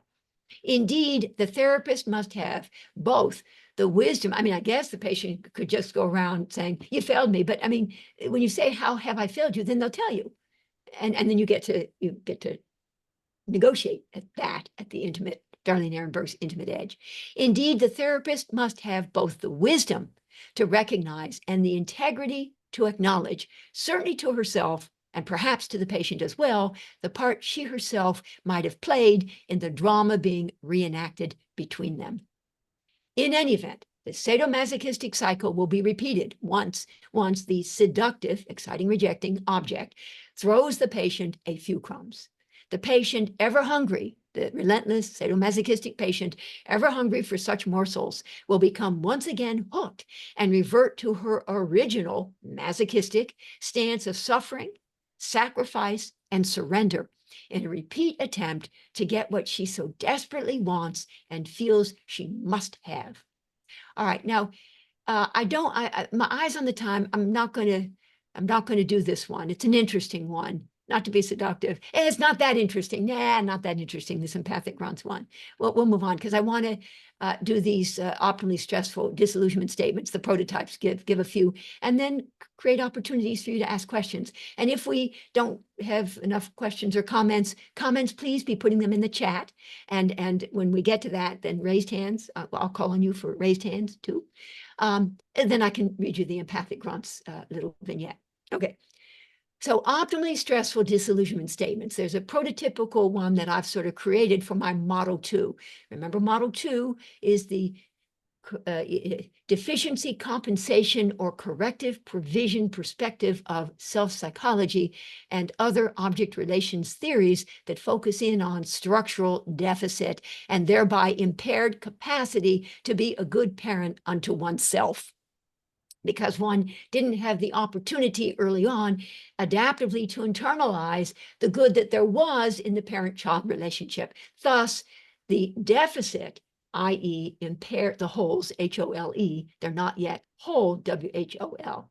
Thus, the holes and the deficits and the need to add new good to fill in deficit. And model 2 is about providing empathy, empathy, empathy. And then when the inevitable disillusionment or disappointment comes along, to offer them repeatedly optimally stressful, i.e. challenge and support. We'll show you in a second. I gave you one at the beginning. Disillusionment statements to facilitate the necessary grieving of the patient's early on and more subsequent disappointments. So here it is, written right out. You had so hoped that, ... And this is where you name the illusion, the defensive, relentless hope. You had so hoped that. That's past perfect, or pluperfect is what I learned from grammar in 11th grade. Although in 11th grade, I was busy passing notes to all my friends, and sometimes the teacher would catch me. And it was very embarrassing because I wrote some kind of embarrassing notes. But be that as it may, I did listen a little bit, and I know that had so hoped is past perfect or pluperfect, suggesting not just you hoped, or even so hoped, you hoped that I would, but you had so hoped. To me anyway, means, back then, and now maybe it's a little different. But now, by the way, you may try to formulate one of these statements, but if indeed the patient is not about to relent, then quite frankly, we got to go back to some Model 1 conflict statements and other things. They're not about to be ready to grieve. So sort of, well, okay, well, you tried, and sort of like it missed the mark. That's okay. We miss the mark all the time. I mean, in every session that I have, I probably make actually real mistakes, like, I don't know, 10, 15, 20, some of which I'm able to sort of turn to our advantage, and some of which are quite frankly just simply mistakes. And if I have enough credit in the bank, the patient may let me get away with it. Maybe yes, maybe no, whatever. Okay, you had so hoped that, and now you name the defense, the illusion, the relentless hope. But the conjunction, but now so you had so hoped is a little more, Salman Akhtar and Jim Herzog have talked about homeostatic attunement, which is support, in essence, resonating with where the patient is, and disruptive attunement, which is challenge, i.e. directing the patient's attention to where you would want them to be, where you would want them to go. That's really interesting. And my different interventions in my 5 models all have these prototypical or template statements that are optimally stressful, growth incentivizing, that have both challenge, anxiety-provoking challenge, and anxiety assuaging support in order to make possible second order, i.e. deep embodied psychodynamic structural change. So in the statement, I both support, empathically resonating with, and challenge, both homeostatically attuned to and disruptively attuned to. So you had so hoped that. And they go, yes, yes, yes, yes. So that's homeostatic attunement, because I'm supporting them. They feel understood. But now I get to the disruptive part. You're beginning to realize that. And I'm highlighting what, and I don't like this. They don't. It's a bit of a challenge. But you are beginning to realize that I don't always give you the answers, that we aren't going to, that it's not okay for you to email between sessions, that I don't give hugs, that your mother is not going to apologize, that your girlfriend is not going to tell you she loves you yet, or whatever. But you're beginning to realize that. So you'd so hope that she would tell you she loved you, but you're beginning to realize that probably she won't. And how is it that he's beginning to realize that? Well, they've been together 2 years, or they've been with you for 3 years, and you have not yet said you love them. You had so hoped that I would tell you that I love you, or that I want to be your friend. But you're beginning to realize that that's not really what we do in here. That's not really how it works in here. And so this is a challenge, anxiety provoking. They don't like that at all. And there's the conjunction for the third part of a disillusionment statement that's facilitating grieving, and grieving of disillusionment. And we got to remember both the aggressive piece and the libidinal piece. And it devastates, breaks your heart, enrages, saddens, hurts, makes you cry, all sorts of whatever that's involved in grieving. The therapeutic goal is to create galvanizing tension between the defensive need. I haven't emphasized the distinction between need and capacity, or reaction and response, but elsewhere I do. Defensive need on the one hand, adaptive capacity on the other. The goal is to create tension, a mismatch experience, a growth incentivizing, optimally stressful mismatch experience, i.e. to create galvanizing tension between the defensive need, you get that now, for relentless hope, and the adaptive capacity, which we are kind of getting to in the second and third parts of this disillusionment statement, and the adaptive capacity to confront, grieve, and accept. So again, first highlight what had been the patient's illusion. In other words, the defensive need for relentless hope. Then highlight the reality of the patient's disillusionment. Doesn't necessarily yet involve affect. It might, but it doesn't have to. Highlight the reality of the patient's disillusionment. But you're beginning to realize that I really don't answer those kinds of questions. How do they know that? I mean, they've been with you for 4 years and you don't answer those kinds of questions, unless indeed you have, in which case color you seductive, because sometimes you do, sometimes you don't. That's okay, but just realize that you had initially offered something, or periodically you offer something, and then you don't. So you are being seductive, but that is almost inevitable that we do that. Like once or twice, we usually stop on time, we run over. And thereafter, we're always, the patient's always hoping that maybe we'll run over and give them extra time again and sort of color us seductive. For some people, that's not a big deal. They're not really thinking about that. But for other patients, well, you ran over once 3 years ago and you've never done it since. Am I not very interesting to you? So some people that bothers them, some people not, that doesn't bother them, something else will. Anyway, to create this mismatch experience. Okay, so second part, highlight the reality of the patient's disillusionment, which now we're talking about the adaptive capacity to confront. And then finally, in the third part, and the conjunction and, resonate empathically with the pain of the patient's grief.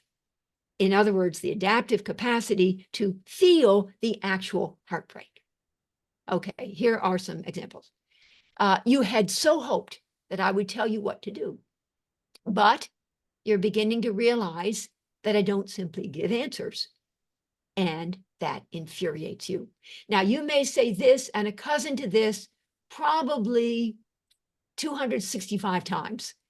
Don't say it exactly the same way each time, but you are, because they are unrelentingly connected to their yearning and longing, relentless hope for you to be a certain something, or for their partner, or for their mother, or for their child to be a certain something, or their boss. And so you're going to have to say this over and over and over again. If it completely misses the mark, then forget it. You're being relentless and forget it. Just give up on these and go back to other kinds of things. So you might say a conflict statement model 1. You do know that at some point, so with conflict statements model 1, which are more cognitive, you emphasize their adaptive capacity to know in the first part of a conflict statement. You do know that I don't actually answer those kinds of questions, comma, but you find yourself continuing to hope that I will. That's a model 1 conflict statement. They don't begin to be willing to let it go. So let me say it again.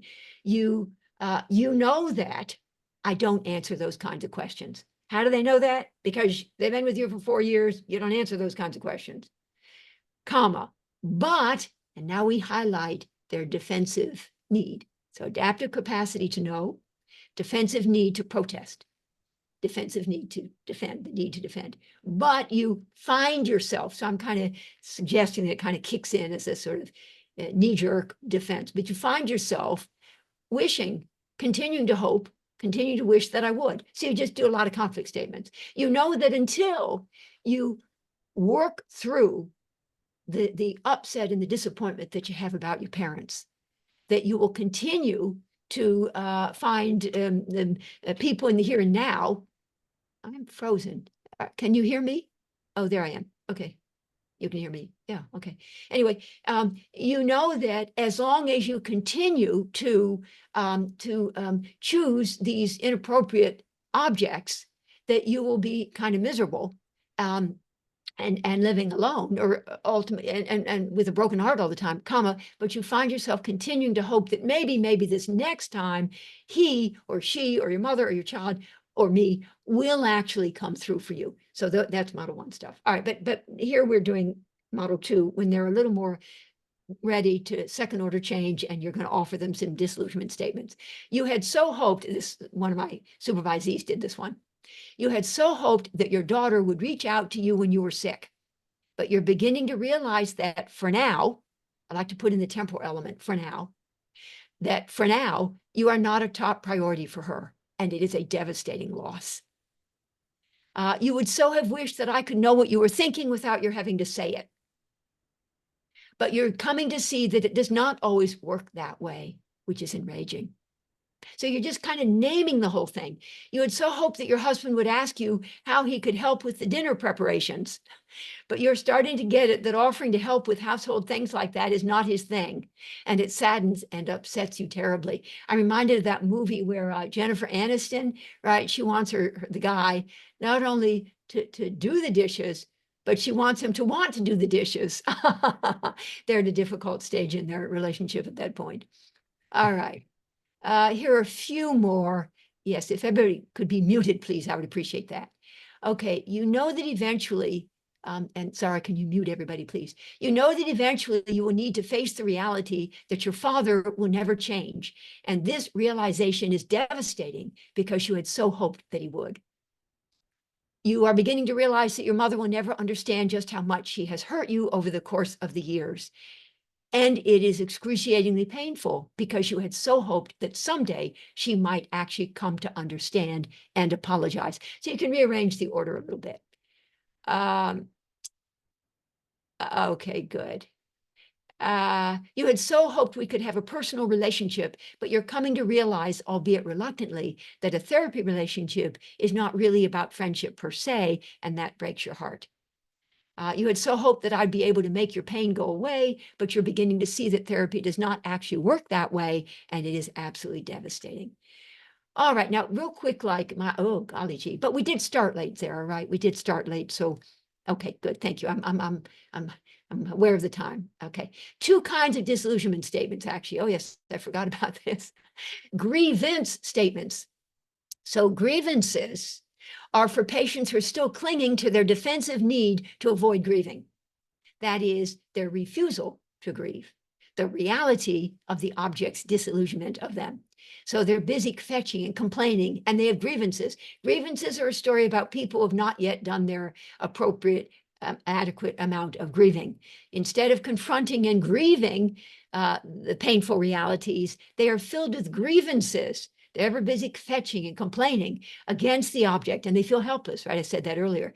And they have relentless, self-righteous outrage. You had so hoped. So here's a grievance statement.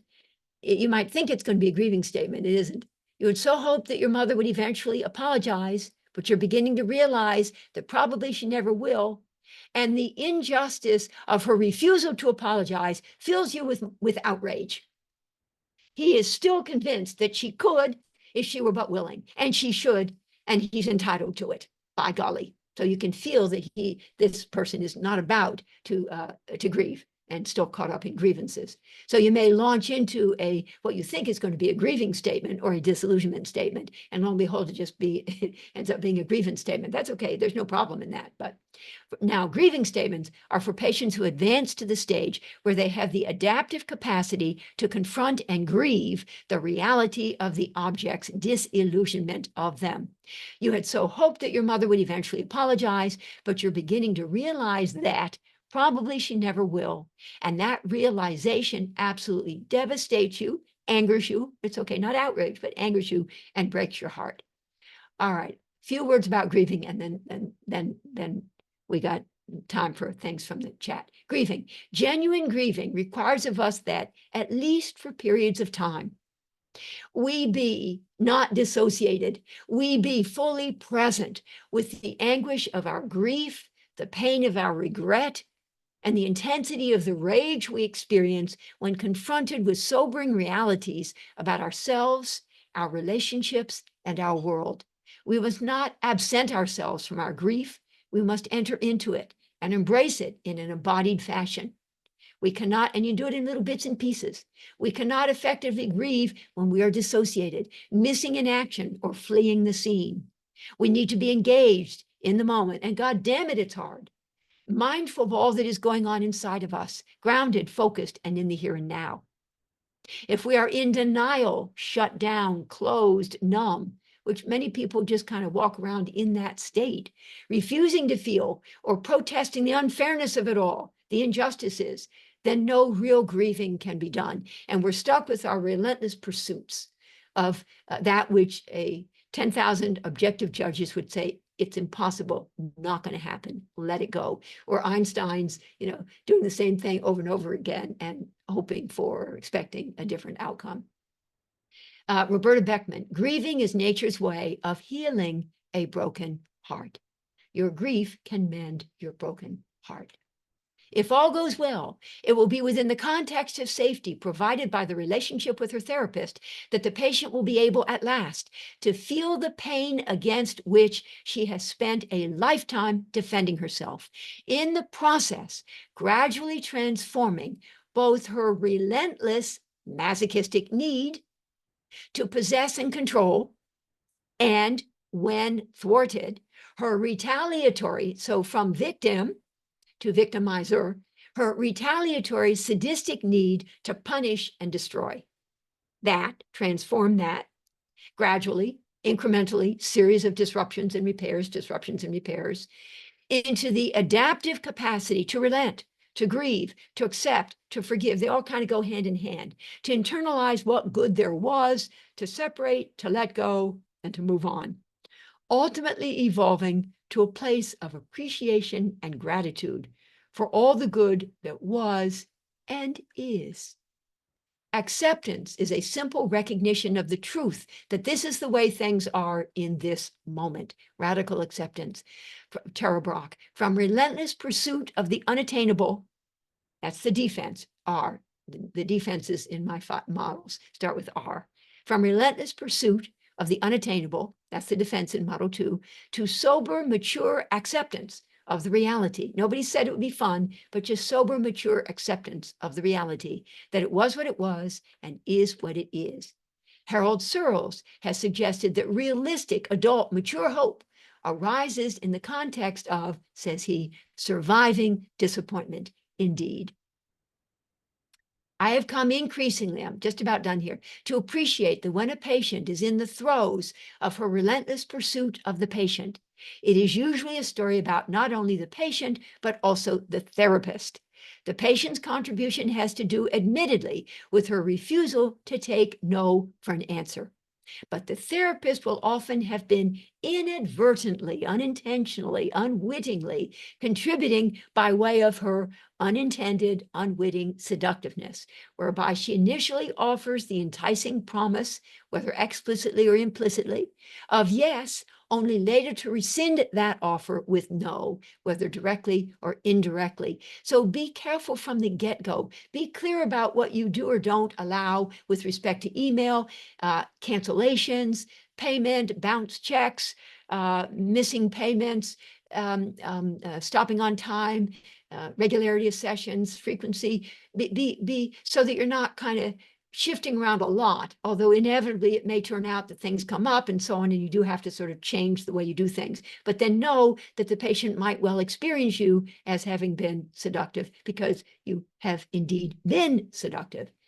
The therapist, her unintended seductiveness will have stoked the flames of the patient's desire and will then have devastated through her failure ultimately to deliver. In other words, the patient's relentlessness is often co-created with contributions from both patient and therapist. Forget that. Conclusion. At the end of the day, a patient who is caught up in the throes of needing her objects to be other than who they are must be given the opportunity to confront and grieve the excruciatingly painful reality that no one will ever be for her the good parent for whom she has spent a lifetime searching. The good parent she should have had early on, but never consistently and reliably did. The bad news will be the sadness the patient experiences as she begins to accept the sobering reality that disappointment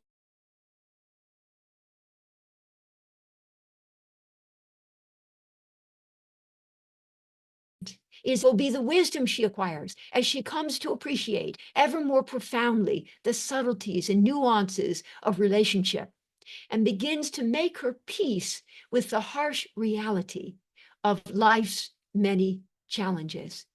Sadder she will be, yes, but also wiser. Sadder, but wiser. And I hope I'm going to say, and appreciating, I think maybe the very last side says it, I hope so, appreciating and filled with gratitude for all of what she has had and does have.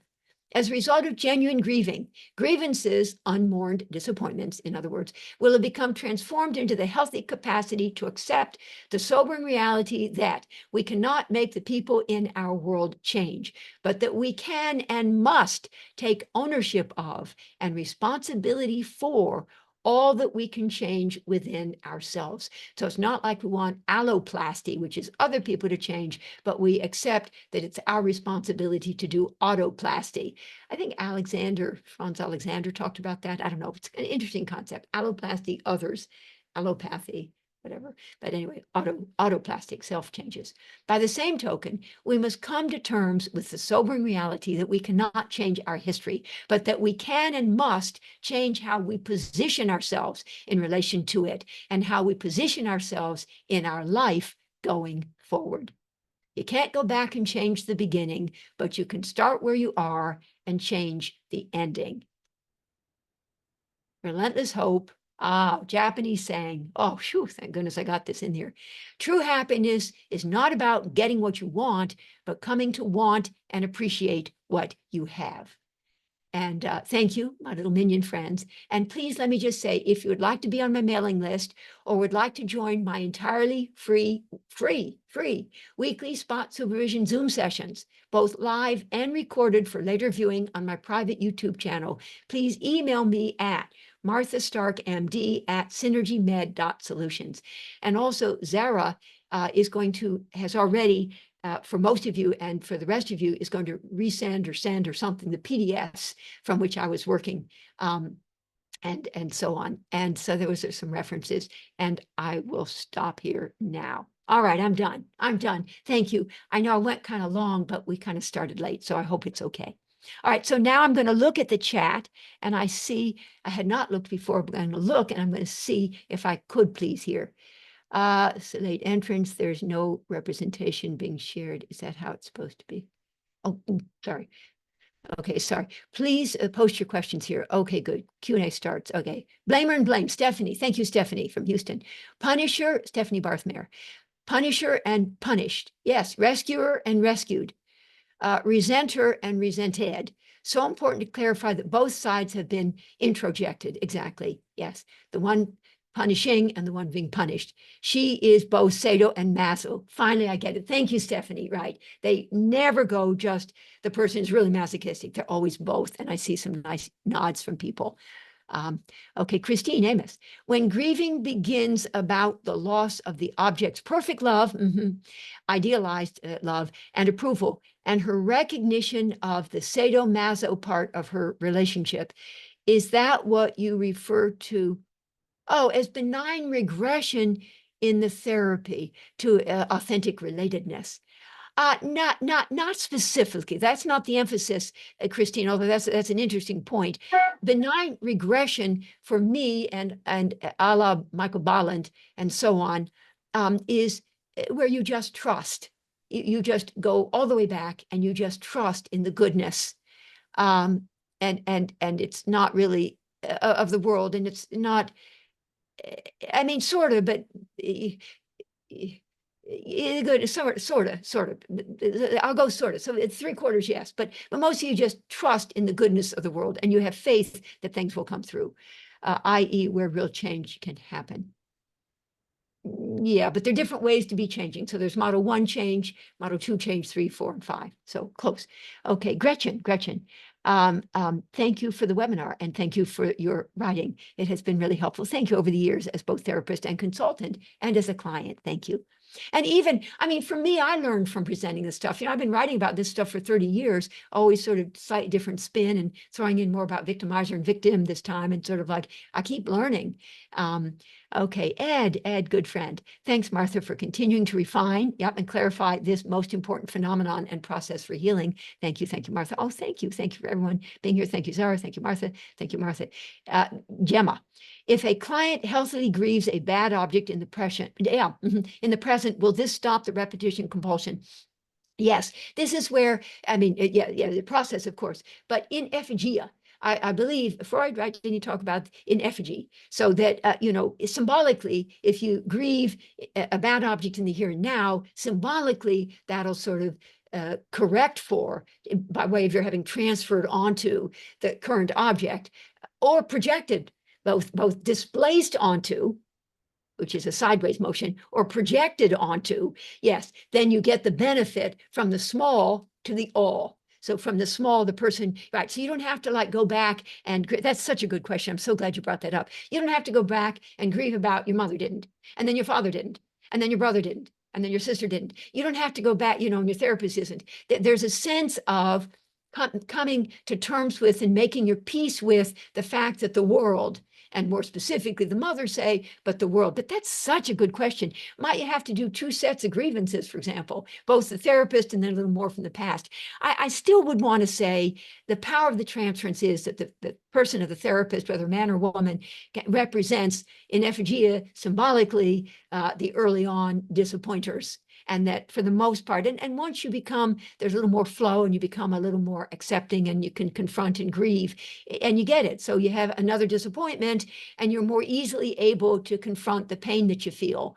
And yeah, so that I love that one. Thank you. I learned. Thank you. And Lena, thank you. Thank you, Zara. Good. Dr. Amna Aziz, thank you, Zara, for bringing us this enlightening resource from Martha. Kudos to both. Thank you, Martha. Martha, grieving the loss. Zara, oh, good. There's the download of my PDFs, I believe, or my PowerPoints, actually. Could the email address be shared again, please? Yes. So it's Martha Stark, MD. That's Martha Stark, Stark, medical D, doctor, at, and I'll say it, synergymed.solutions. Synergy, SYNERGY, med, MED, dot, solutions, SOLUTIONS. And if you're interested in being on my mailing list or that free spot supervision Zoom session, I've done 24 sessions already, taking a summer break and starting again in the fall. And so Zara, I know, is incredibly committed and passionate about training and teaching and helping people, as am I. And there are wonderful opportunities here for you to continue your education. All right. Oh, we got some more here. Thank you, Martha. Oh, thank you, Mar. Thank you, Marway. Martha's email address is mentioned. The PowerPoint shared. Thank you, Zara. Okay, thank you.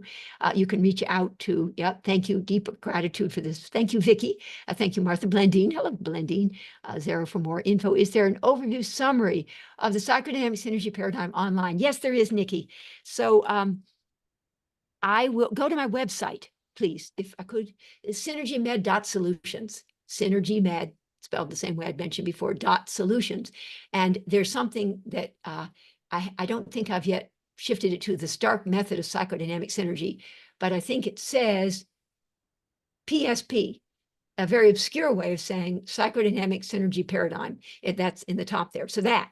But if you want more information, just write me and say you want to be on my mailing list, and I'll send you out other clinical vignettes, like the clinical vignettes that I didn't read to you. I'll send those out. I'll send anything. I mean, at this stage in my life, I'm older than I used to be. You know, I'm just really interested in just teaching everything that I can. Hello, Bill. Anyway, teaching and wanting to just share and spread and do it is what I'm wanting to do here. Thank you for the webinar. Loved every minute. Oh, thank you. Enum, shaky. Thank you for the webinar. Thank you for Zara for organizing this. Thank you, Zara. Zara and I worked very hard to pull this together. Is that right, Zara? We did indeed. Yes, there's a smile there. A great presentation, as always. Thank you. Oh, Seema, thank you. Thank you, Zara, for arranging. Thanks, Martha and Zara. Thank you. Oh, this is so good. So get ready to raise your hands, folks, so that I can answer your questions. What would it have meant if the child would have said, yes, well, maybe Fairbairn would never have written what he did. To Fairbairn's question about wanting a new kind mommy, maybe he would never have let us know that that's what he asked the kid, because intuitively, I think he so knew it to be right. And I knew it to be right, maybe from reading Fairbairn, but I just knew it to be right from my clinical work. So I think he would have figured it out. But yeah, as a child had said yes. I mean, and I there are times when, I mean, I know of someone who was adopted, had a terrible mother. Oh, I'm gonna start crying just saying it. Had a terrible terrible adopted mother who was horrible. And she was given the name of that woman's dead child and given the birthday of that woman's dead child. And then the mother abused this adopted little girl who now was 4. And so she actually got out of the house when she was 4 and walked back to the hospital to where the doctor had been, who had been kind and whom she would go to. The mother did take her, I guess, to the doctor every now and then. And she said, I don't want to be here anymore. I do want a kind mommy. I don't want this one. And the doctor did something about it. Thank God for that. So the answer could be yes. So sometimes the answer might be yes. Director, as always, wish and oh, thank you, Anita. Oh, thank you. Great to be with you. Oh, good. Oh, good. Oh, good. So of course I'm back. Oh, good with love. Oh, thank you so much, Anita. Thank you. Thank you. Okay. Which day? Thursday. So let me say Eastern time. It's 12 noon. It used to be 60 minutes, but it's become 90 minutes and even more. So my entirely free, because I'm not taking on any new patients or any new supervisees with apology, and I'm not doing that, but this entirely free spot supervision Zoom sessions. So either live or recorded for later viewing on my private YouTube channel. Oh, good. Here it is. Thank you, Zara, for doing that. There's my thing. Martha Stark, thank you again for that. Vicky. Oh, thank you, Vicky. That's so sweet. Thanks so much. Oh, this is so sweet. Until. Oh, okay. Wait a minute. Okay, good. This was sort of a direct message from Sema, but it's such a good one that I'm willing to take the challenge. The bad object, if it's okay with you, Sema, the bad object is recreated and relentlessly pursued in relationships with others. How, if possible, is this pursued in a relationship with one's own self? That is a brilliant question. And let me say, it was years. I don't even have a good answer to that, but I have some answer. It was years before I figured out.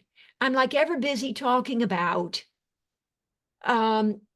evolving to a place of sober, mature acceptance of the reality of the object's limitations, separateness, and immutability. And as part of the healing, there's the grieving that enables you to internalize the good that indeed had been there and is there, despite the empathic failures. And I thought, I didn't get it, that sort of like, well, if it's talking about evolving to a better place within yourself, how do you internalize within yourself? So you can internalize good stuff from the outside, but how do you internalize within yourself? Which is similar to this brilliant question that Sema is posing. The bad object is recreated and relentlessly pursued in relationships. So what about the relationship with yourself? I think that's where if you do it all, so that's why a therapy relationship is where a lot of healing gets done. Now, of course, Freud didn't have any relationship at all. So he did his healing, although, of course, his daughter never got married, but be that as it may. But anyway, so Freud didn't have an analyst, although he had his buddies and Jung and the others. He had his buddies. And so he was needing to heal himself, get it all done internally. But so that's where I think if we don't have the benefit of someone, a priest or a rabbi or a beloved aunt, and ideally a therapist, a good one, which is then the relationship where stuff can be worked out. Can we do it on our own? I think that's where you can get one hell of a lot done. Just read a lot of Tara Brach stuff and meditate and radical acceptance and find something, Buddhism, and find something that kind of really makes sense for you so that you can pursue a better relationship with your own self. And it won't necessarily involve internalization in the way that being in a relationship, direct relationship with somebody will. So there are ways to do it. Do I think, yeah. So thank you. That was just lovely, Sema. I kind of answered that. I hope that was okay. Thanks, Zara and Martha. Looking forward. Oh, Philippa. Thank you, Martha. It's been super informative. Oh, thank you. And thank you, Zara. You're all most welcome. Thank you, Lauren. Thank you for organizing this. Always thank you, Lauren. Your Model 2 presentation makes so much sense. Thank you for your tenacious refinement of the material. Thank you. Okay, thank you. I am the food earner and executive director of the Relations, Object Relations Institute. I've taught these theories in the context of my theories of developmental mourning and the demon lover complex. In 2006, I was invited to have a 3-day conference on my work in Seoul in South Korea. There was a profound reaction, like negative reaction or positive, to Fairbairn's moral defense. Would you maybe, Susan, be able, Fiona says yes on that. Could you explain that, Susan? That's intriguing to me. Profound reaction. Yeah, no, in 2006, yes, there was a 3-day conference on my work in the first Psychoanalytic Institute in Congratulations, by the way, San a 3-day conference. Congratulations. Anyway, Yes, go on. it was on my theories of developmental mourning versus the demon lover complex, which has to do with the attachment to an eroticized bad object, but the splitting versus the developmental mourning and healing. I'm sorry, Susan, what's your last name? What's your last name?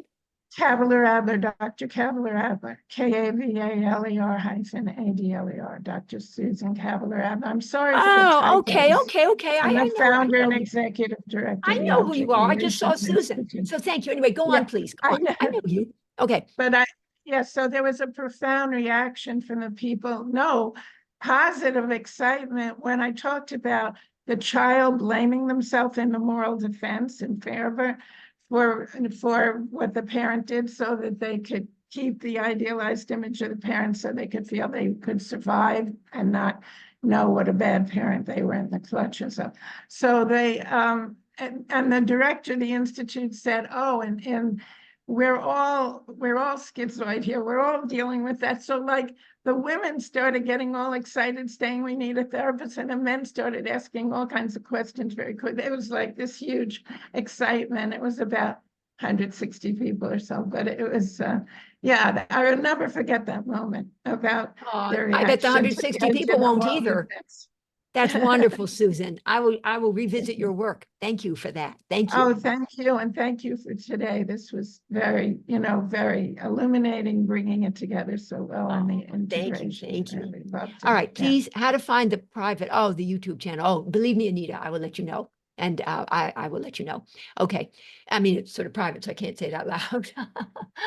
But I'll let you know, Anita. Okay, sorry about the typos. No problem, Susan.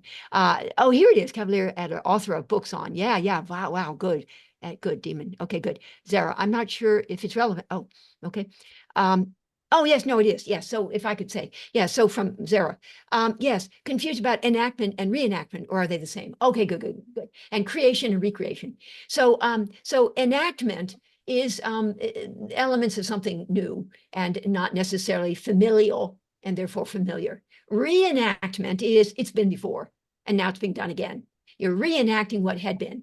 So to creation, we used to talk, creation anew or recreate anew. So the re just means it's been there before. So, right, in the literature, they talk all the time about enactments. So very good and whereas you notice I'm always saying reenactment. That's because I so profoundly believe that everything we're doing in the here and now relates to what had been in the there and then that thank you, Susan, I'm busy talking about reenactment. But enactment, I know we talk about provocative enactments, and I talk about other people too, exciting enactments and inviting enactment, or those are the same, and provocative enactments for the patient, which invites a reenactment. So and then I said mutual enactment. Even when I said that, I thought, should I say mutual reenactment? But then I thought it might be new for the therapist, but it might not be. So reenactment is actually the word I now tend to use. That was a great point, Zara. Thank you for that. Okay, thank you. Meaningful, very appreciative. All right, now hands to be raised, please. I'm very open to having hands raised, and I'm extremely open. Oh, Bill, thank you. It says Midge, but that's his dear wife, but this is Bill. Yes. Go ahead. Having several friends that have been to Edinburgh and studied Fairbairn's material and diaries, I have to tell you, he would be very, very proud of your presentation today. He really would. Thank you.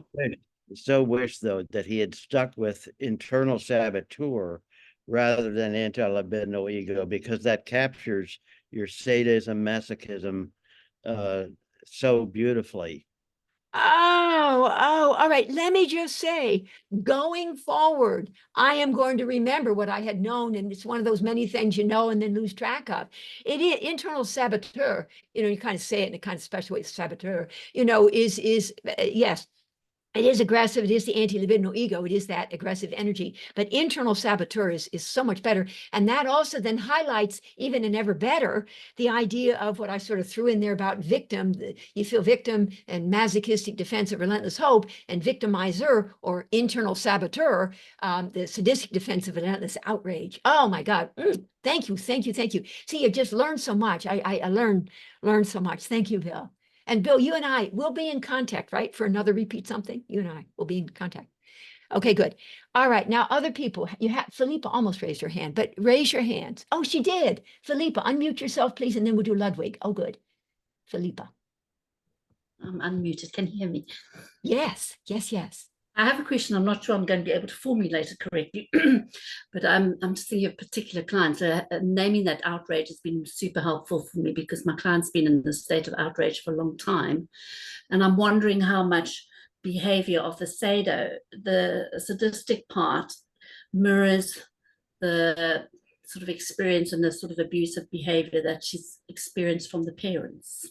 That she was done unto by the abusive sadistic parent. And I mean, we're sort of picking that apart a little bit, but so let me just, can I just say, so in essence, I made brief reference to, I said sort of a negative transference can be either direct or inverted. I said it so quickly that even I didn't hear it. But basically, a direct negative transference is when the patient experiences you as being like the bad parent. Mm-hmm.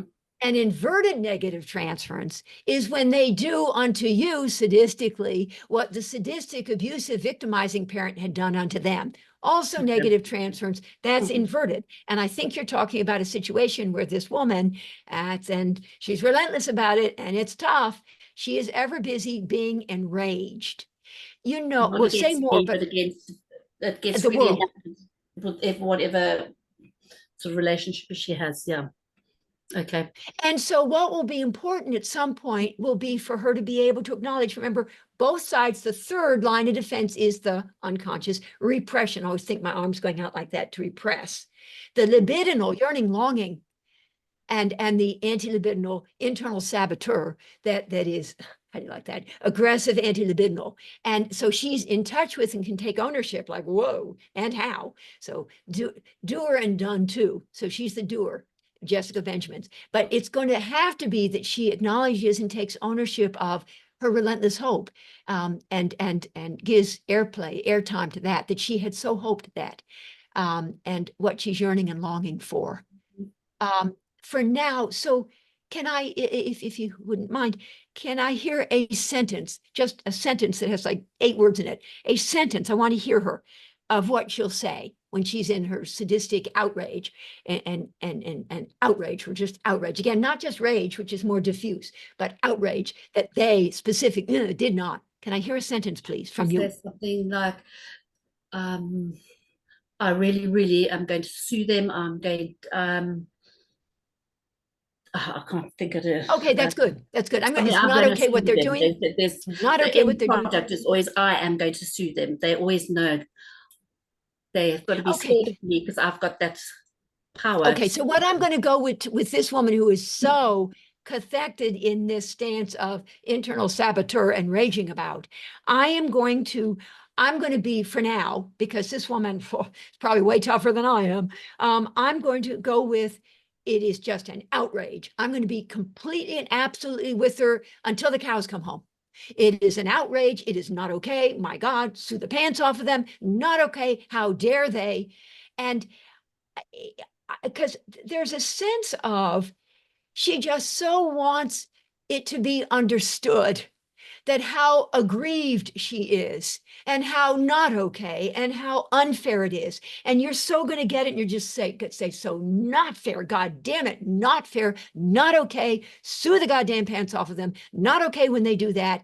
And you might even be able to tease out, I don't know any specific here, but that the person had at one point offered the promise of something. So you'll say, when they had seemed at first to be somebody who really understood, who did have your best interests in mind, who was going to be there for you, and then they just turn on a dime, and that's it. They're just horrible. They're horrible. Want to sue the pants off of them. Sue the pants off of them. Not okay. I mean, she's going to be for And of her course, then that's to go what her on. mother did to her father. She sued the father. Oh, she actually sued her father? Yeah, Did she? the mother sued the father. So that's kind of behavior's already been Oh, there's a very precedent for that. So a yeah, there's a reenactment. There are a precedent. reenactment here. She can do it Yeah, again. yeah, reenactment. And did the mother win? Did the mother? I think the mother did win. Yeah, it was all in divorce settlements and stuff. But yeah, Oh, interesting. So who is she trying to sue? She, your patient, trying to sue. she is trying to sue the mother. Oh, trying to sue the mother. The mother sued the father, The mother sued the father. and now she wants to sue the mother. I mean, not obviously in real time, but Not really, but she's yeah, so but outraged she's so because she is so outraged. She loyal wants- to her father. How dare my mother Mhm. sued in the divorce stuff? My father, how dare she? She Yeah, didn't yeah. appreciate what an incredible, so empathy, empathy, empathy, homeostatic attunement all the way, Okay. because you do not want to be sort of running up against this woman for now, unless you had your Cheerios that morning. So you go with it and highlight how, thank you, Vicky, highlight how loyal she is to her dad. When her dad was only trying hard, he was out there working, bringing in, food for the family and food for the table, and how dare the mother, and just be articulating on her behalf and with her all the bad things about the mother. Mother didn't understand, mother this, that, whatever. That father was just simply trying, blah, blah, blah, blah, blah. Now, does she indeed still have, or is somebody dead, a good relationship with the father, or is that kind of messed up? Yeah, that's messed up as well. Yeah, messed up as well, right? But she had, so on some level, here we go. The parent that is talked about second. So it seems like she's more enraged about the mother. Yeah. I may not be right about that. But the Yeah, yeah. parent who gets talked about second is the one where the deepest or deeper issues are, in a way, and harder still to get to. May not be the case, but that it may turn out that at the end of all this, it's not even the goddamn mother that whatever, but the father who really broke her heart, the father who, with whom she was very close. And when she was a little girl and she sits on his lap and she was the ideal, she was the little, whatever, his little partner and whatever. And then he turned, or he then left the family when the divorce or whatever. But having and then losing is probably going to be relevant in this woman's story. Mm. Had and then lost. So you'll want to be careful how it gets brought into the treatment, and then we'll do Ludwig. How it gets brought into the treatment will be that you had done a certain something, been available in a certain way, and then you raised your fee after a year or two or three, or then you this, or you weren't available, you had to cancel for a week at last minute because an emergency came up. And be prepared for being able to understand deeply that you betrayed her. You betrayed her. You betrayed her, and you get that, and you feel that, that, and you get that. Mhm. Is it helpful? Is this helpful? Yeah, Good. that is really, really helpful. Thank you so much. Oh, good. Well, thank you. Thank you for your, and again, I said at the beginning, I really liked your energy here in your face. So if she gets to see that eventually, you're going to be able to work with her. And instead of all her grievances, she's going to do some grieving, and then she gets to internalize the good stuff that really was there for her, maybe even from the mother, certainly from the father, and certainly from you. So thank you. All right, Ludwig, please. Yes. Thanks, Martha. Yeah. My pleasure. Yeah, I thank you very much for this very clear presentation. I could follow in every detail, but I want to make a developmental remark. It is important that we are born very unripe, that the physiological prematurity in the first 12 months, we are not able to regulate oneself. And therefore, we need a co-regulation. And Beautiful. And it is not only the bad or what bad mother in what respect, in respect of not able to realize this co-regulation, and therefore this dysfunctional regulation Dysregulated in the kid. patient. And therefore, in the psychotherapeutic situation, we deliver or have enabled the co-regulation that was missed in the beginning. Oh, we provide the And- co-regulation. I said Co-regulation, all what you are doing is co-regulation. And co-regulation. helping, Oh, good. Of this dysregulated patient. yeah, dysregulated. And I think it is important to to be clear in this respect, it's not bad is such a general Bad is too general. More specifically, it's it's a not problem in providing co-regulation. co-regulation. Yeah, Mhm. because we need co-regulation to find oneself as an ego.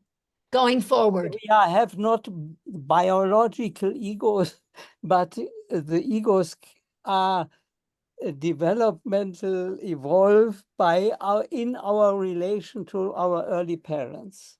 And that is Beautiful, Ludwig. important. Thank you. Thank you Yeah, for and that it's reminder. easier to handle these things if you have this in mind. That is the idea. I love that. Thank you. And Mm. it's another thing that I sort of lose track of. I should emphasize that. Absolutely. The other thing that your comment reminded me of, well, two things. One is, of course, Fairbairn, who was a very religious man, did talk about the original pristine unity of the original ego, of the original something. And then bad stuff will happen, like the seductive mother, the very bad mother, and that causes and you're now highlighting his words weren't co-regulation, but you're reminding us of what we do, Beatrice Beebe and some of the other, Frank Lackman and the other people, the co-regulation that is more specifically the important something that the parent, the mothering person provides. So thank you for that. Yeah. So one, and then secondly, this whole thing about how show me the first 6 or 7 years of the child, and then I'll see the man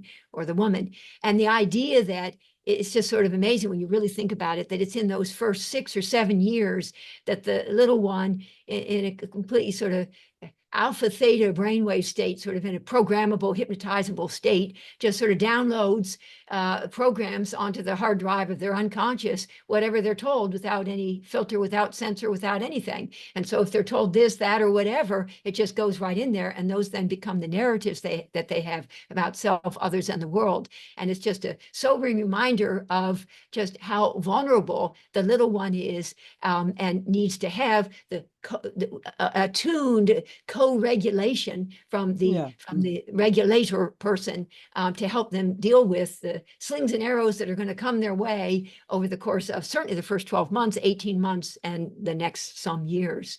Yeah. So, but Ludwig, you were going to say something additionally, or are you set? No, it's okay. Oh, you're good. Thank you so much, Ludwig. And I'm glad.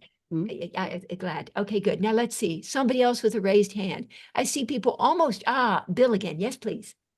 Just a context to Fairbairn's telling the 8-year-old girl, would you like it if I got you a new mommy?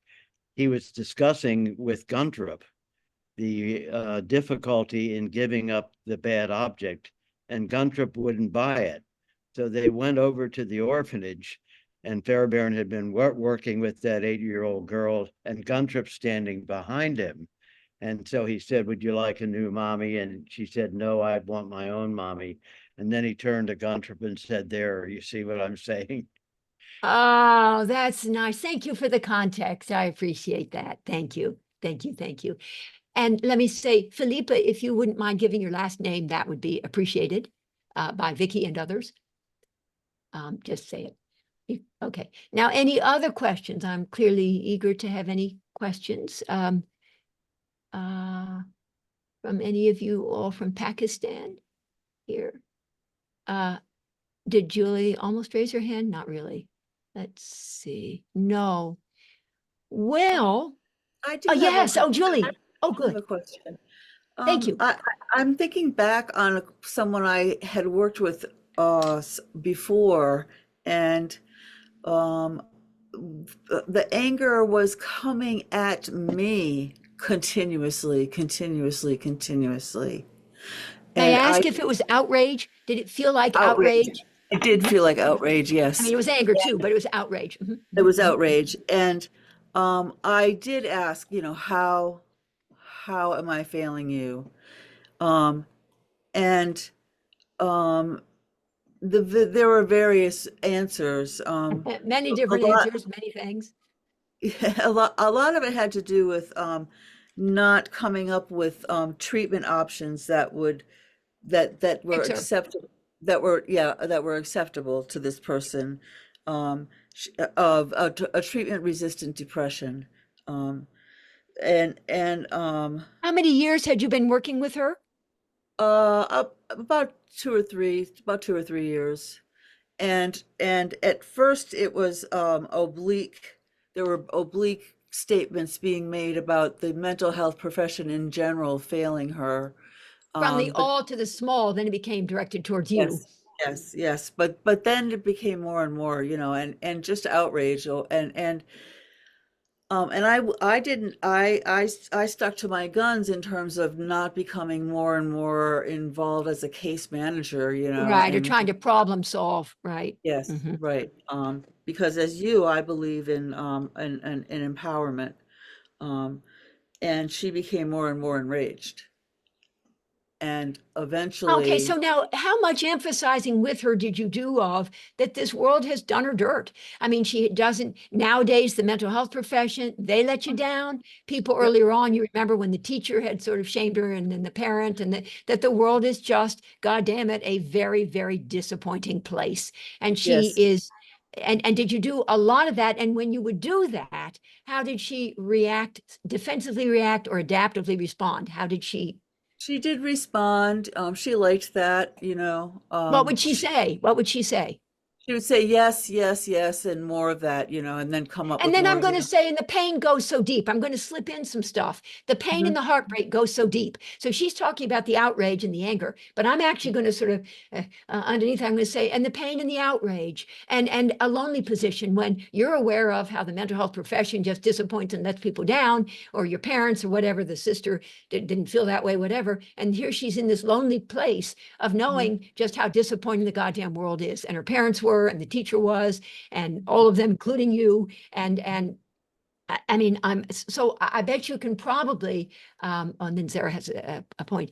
You can probably get around to softening a little bit by zeroing in a little bit on also her despair and her heartbreak and her sense that, and this is also her illusions of grandiose omnipotence that are being thwarted, and her upset. She had so wanted people to come through. She was hoping if she presented her story in the right way, and she did this and clarified. I've tried all these medications. I've tried EMDR. I've tried hypnosis. I've tried everything. I tried you even, not working. She was hoping that she could force the objects to come through for her. So mhm, it's a thwarting of her illusion of omnipotent control of her environment. So the mhm, outrage about that and feelings of very helpless and powerless in the face of people just not delivering, not understanding, not getting it. She's not okay. She doesn't like it. And mhm, if, and parenthetically, if at some point you find yourself okay with, she turns to you directly, why can't you, blah, blah, blah. And you say, my God, would that I could. Oh, yeah, me too. She said, I thought you would help me. Sort of like, yeah, I thought so too. I hope so too.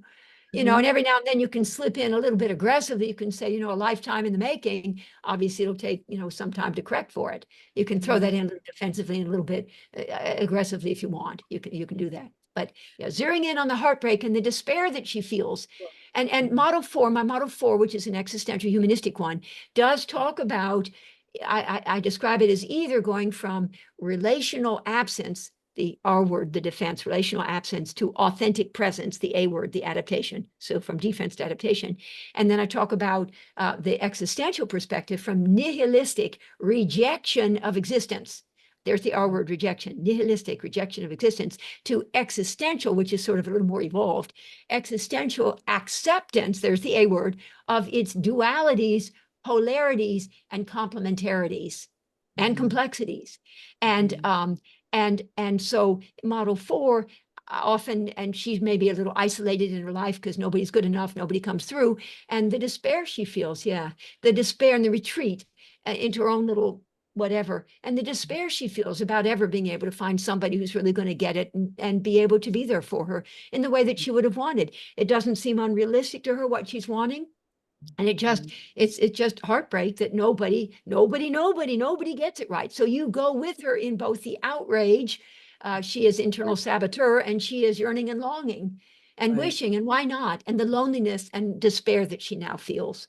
Speaking directly to that would have been very helpful. Yeah, yeah. My boss ended up taking the case over. She felt like the woman was a liability too. The clinic, the whole group practice. Exactly. So Yeah. Okay. All right, Anyway, good. thank you very Thank you. much. Thank you. I My really pleasure. appreciate that for My next time. pleasure. Thank you. Now, Zara has a question. Zara has either a point like that we need to stop, or she has a question. Yeah, so I just wanted to briefly discuss this client of mine and interaction I had yesterday, and I think it's sort of relevant to what we have learned today. Thank you. And outrage is what he expressed. So I was supposed to meet the client and his wife. It was a couple I was working with at a certain time, and I was on the road, so I requested Wait, if I could. I'm so sorry. Let me just ask. You were working with him, but sometimes with the two of them, because you said No, the no, no. client and his wife. I've A just been couple. You're working with the yeah, couple. Okay. yeah, yeah. So Mhm. I requested for a change of meeting up like 20 minutes late. And so the wife said yes. And he had not responded, but somehow it didn't really register, because mostly whenever I would check in with them for confirmation of session or via text, either one of them would confirm, and it was a given that they have confirmed. So what was interesting I'm was, sorry. So you texted them, the two of them, and the yeah, wife yeah, responded yeah. saying with And apology, somehow, but I'm going to need to be 20 minutes late. yeah, yeah. And so the wife said, sure, not an issue. So the minute the session started, I noticed that the man, like the husband, was really upset, and he said the session should be free.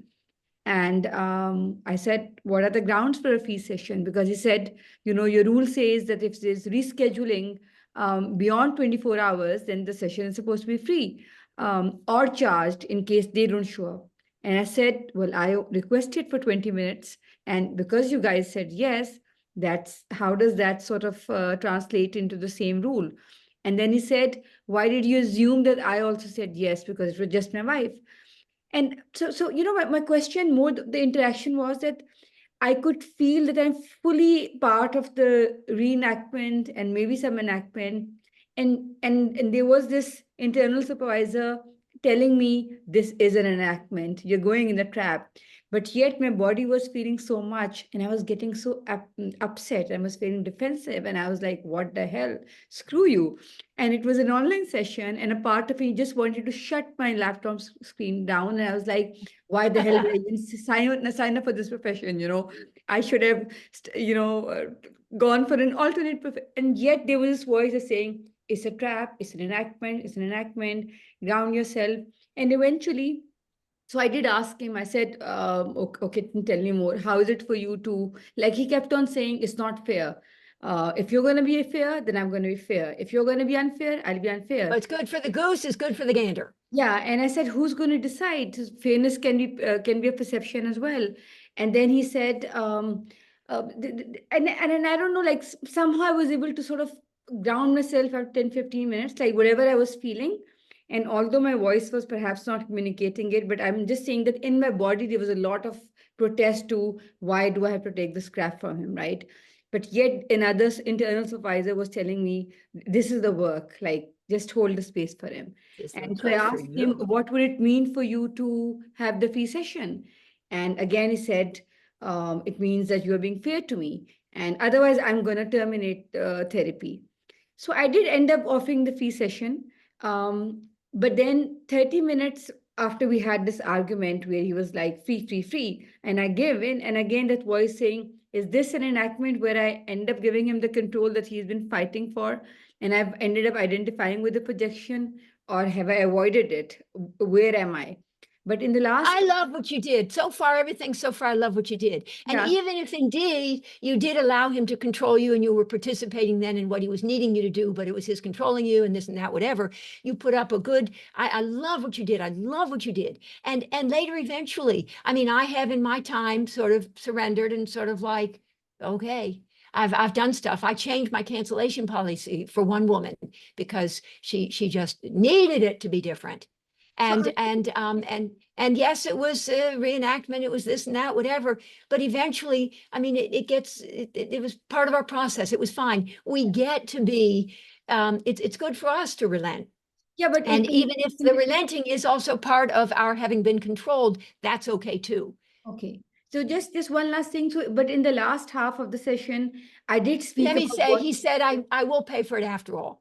No, No. he said no. He said, I'm not going to pay. And I said, sure. But in the last half of the session, I said, look, let's talk about what happened. And I said, look, I gave in to what you wanted.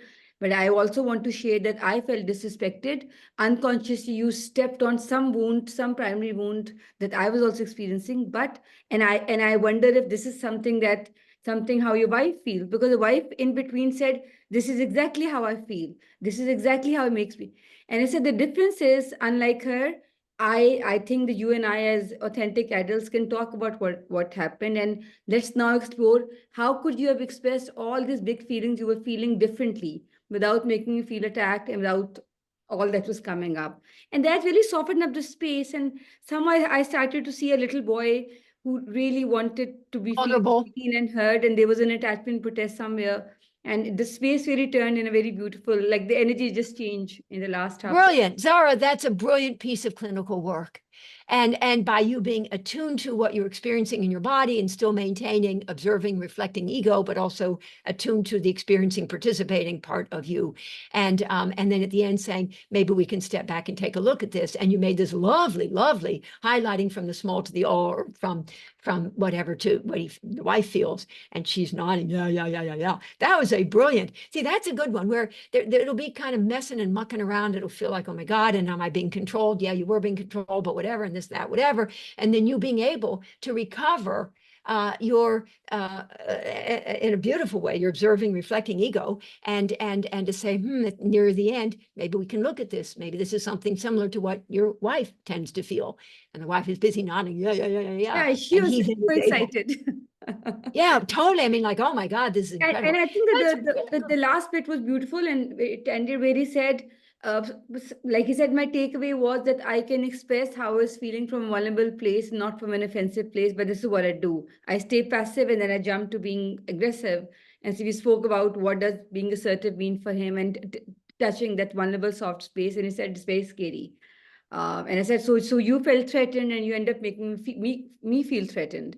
But this is gold. And I thought it was an amazing session. But That's a beautiful, brilliant session that you and he and the wife are going to remember forever. That's a beautiful example. You write that up and teach that. I mean, that is beautiful. That's a beautiful session. Right. Sometimes, often in Model 3, the intersubjective approach to working with projective identifications and reenactments and mutual whatevers and seeming impasses and crunch situations, Paul Russell, it can feel kind of murky, and should I, or what should I do? Now what Erwin Hoffman suggests, by the way, that guy, Erwin Hoffman, fabulous stuff he writes. He talks about sometimes what we can do, and this is sort of a la Model 3, my intersubjective approach to contemporary relational theory. He talks about that we as a therapist can share with the patient our internal state of dividedness. So we say, there's a part of me, so as another example, there's a part of me that's tempted to say, of course you can borrow the magazine in my waiting room, no problem.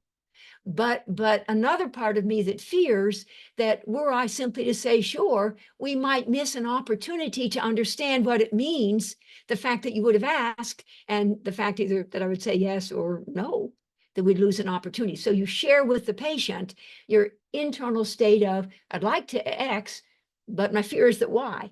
And then the two of you can sort of work on that. Another thing that I do in my Model 3, but you did it so perfectly that sort of like you did it perfectly already, but just in general, when we're talking mutual enactment, I do this thing, I call it my rule of 3. And it goes, yeah, thank you, Aslan. You say, how would you hope? So when you think the patient is doing a provocative enactment, because you feel provoked and in your body and you're just feeling, God damn it, why didn't I choose to become an accountant or something? Why am I doing this? And I'm not getting paid enough anyway. And the hour was inconvenient for me, et cetera, et cetera.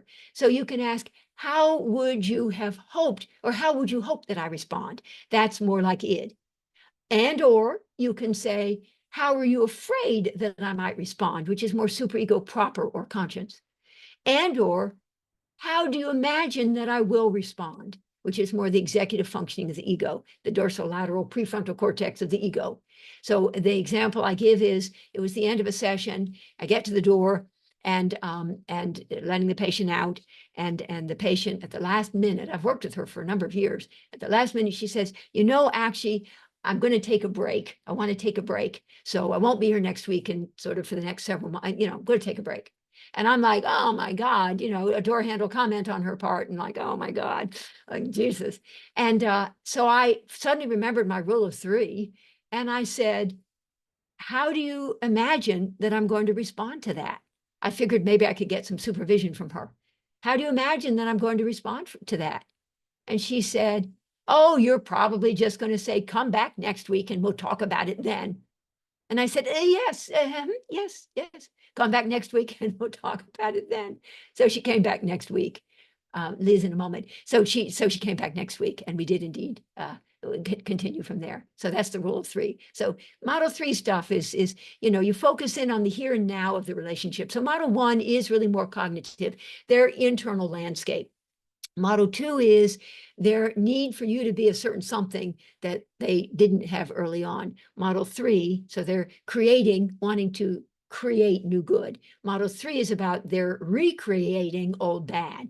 Model 4 is you want to foster, there's a concept, scalar energy, and it's where you sort of 0-point energy and return the patient to, everything that was, everything that is, everything that could be. It's a very special kind of concept. You reset your system so you can start fresh. So I see model 4 as being a story about starting fresh in response to, we should be wrapping up soon. Yes, that's good.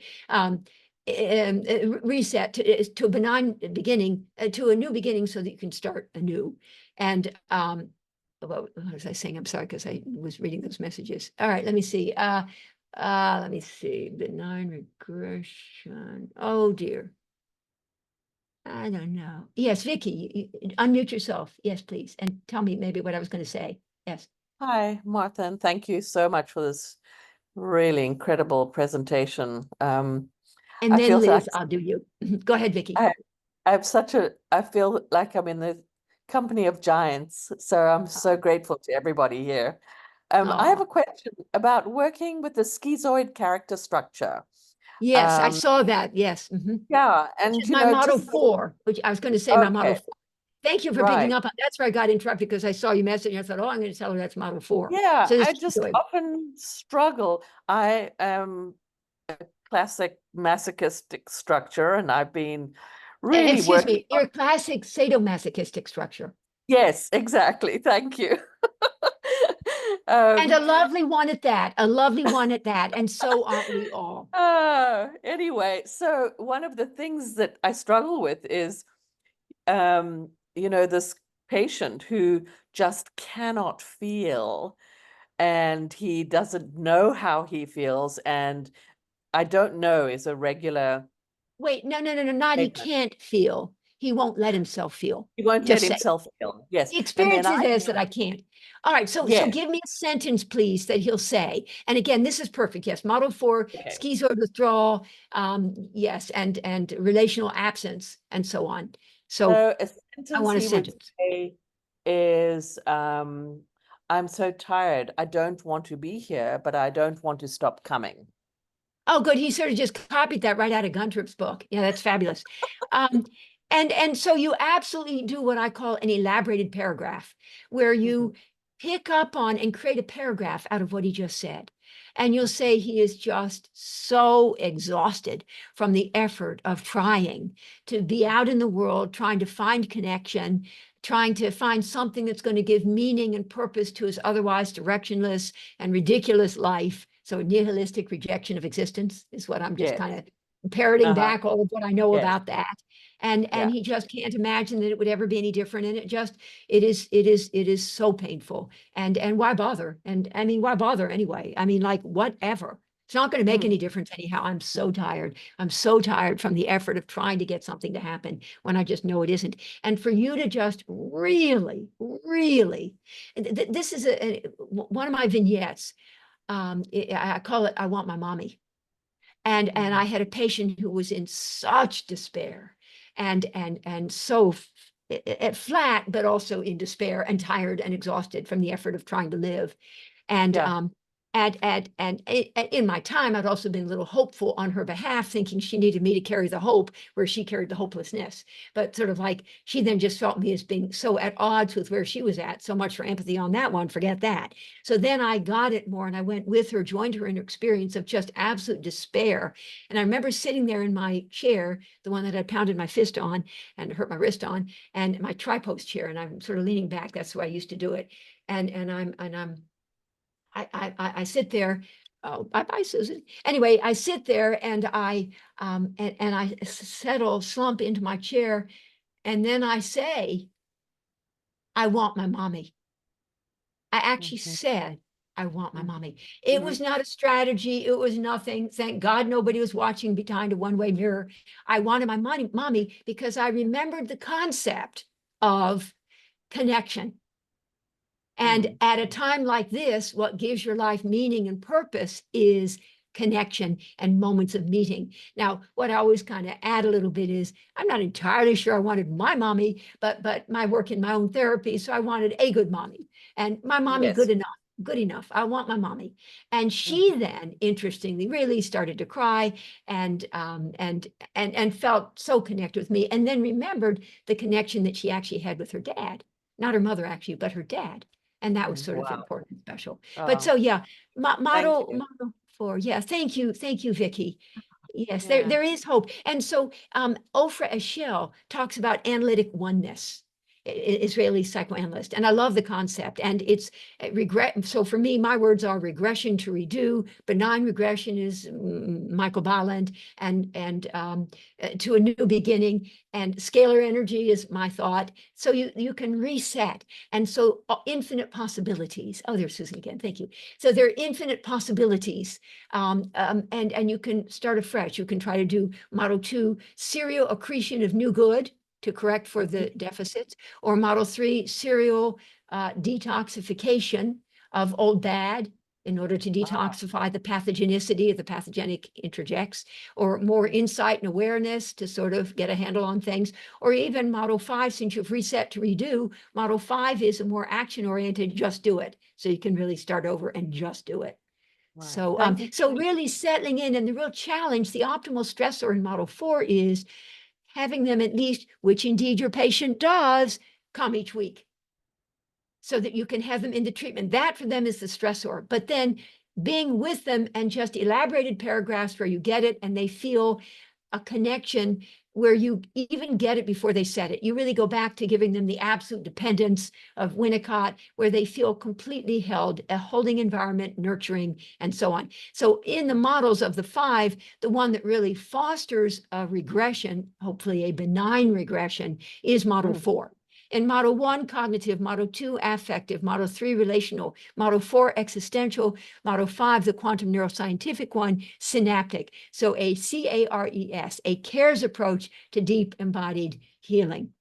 And that's the Stark method of psychodynamic synergy. That's very new. I can hardly even remember it, but that is the Stark method of psychodynamic synergy. So thank you, Vicky, and I really appreciate your support. And I hope and think you'll want to be in the SPOT supervision group if you're not already. I am thinking of it. Yes, thank you.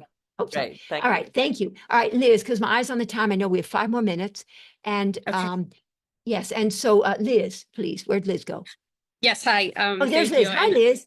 I want to put a plug for the supervisions. I've been going, and I'm plugging those. They're fabulous. And so to everyone who hasn't come yet, come join us. So a couple more phrases that you use, Martha, when you don't want to like answer a question, or I'm in this like feels like a power struggle. I'm a patient. Yeah. This guy on the way out asks me, do you pray? And whatever. It's like on the way out, I don't want to answer it. And then another asked me about well, let me just say, by the way, one response is for me to do justice, but for us, I like the word us, we, not me, for us to do justice by that important question. There's not enough time now. So if it's still important to you next week or whenever, then bring it up again. So that's one thing you can say. Okay. I am not going to, in that way, I'm not going to be just at the door, say yes or no, or right now I'm praying that you leave the room without actually getting an answer from me. I'm not going to say that. For us to do justice by that important question. We would need more time. That's an important question. For us to do justice by that, we would need more time. to understand why it comes up now, maybe, or whatever. You know, Yeah. and what you would want. It's a little provocative, so I might provoke it. How would you hope I respond? How are you afraid I might respond? How do you imagine I will respond? Is another way. Okay. And then the lunch one, it was like, this guy's like, oh, is your lunch from 1 to 2? And it's like, it's none of your business. Like, and I just, Okay, so I might, if he's asking this, it might require a little bit of a stretch. So what time do you see him at 2? I was like, it was noon. He Noon, you comes see him at noon, and it's your lunch from 1 to 2. I would say anything. I mean, you can sort of say anything. You might say you want to make sure that I get my own nurturance and feeding. You could say, or you worry a little bit that I won't. And you may not be right, but then he'll tell you what it was. Like, how did he say it? I want to hear the way he said it. You can make it up. Okay. Your lunch is from 1 to 2. Kind of factually, and you'll say, I don't think I'm going to say, I'm curious as to why you ask. I feel like I want to give something that can end with an ellipsis, ... instead of asking a question. Well, why are you asking? Or tell me more. I don't tend to do that. I do sometimes. I don't tend to, though. I think, oh, there's Dr. Nina. Hello, Nina. All right, so let's see. I think I would say, I'm gonna guess at what he means, even though he's actually being very matter of fact.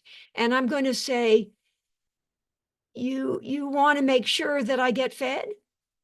So he wasn't actually thinking that at all, by the way. But I'm going to actually, yeah, you want to make sure that I'm being fed.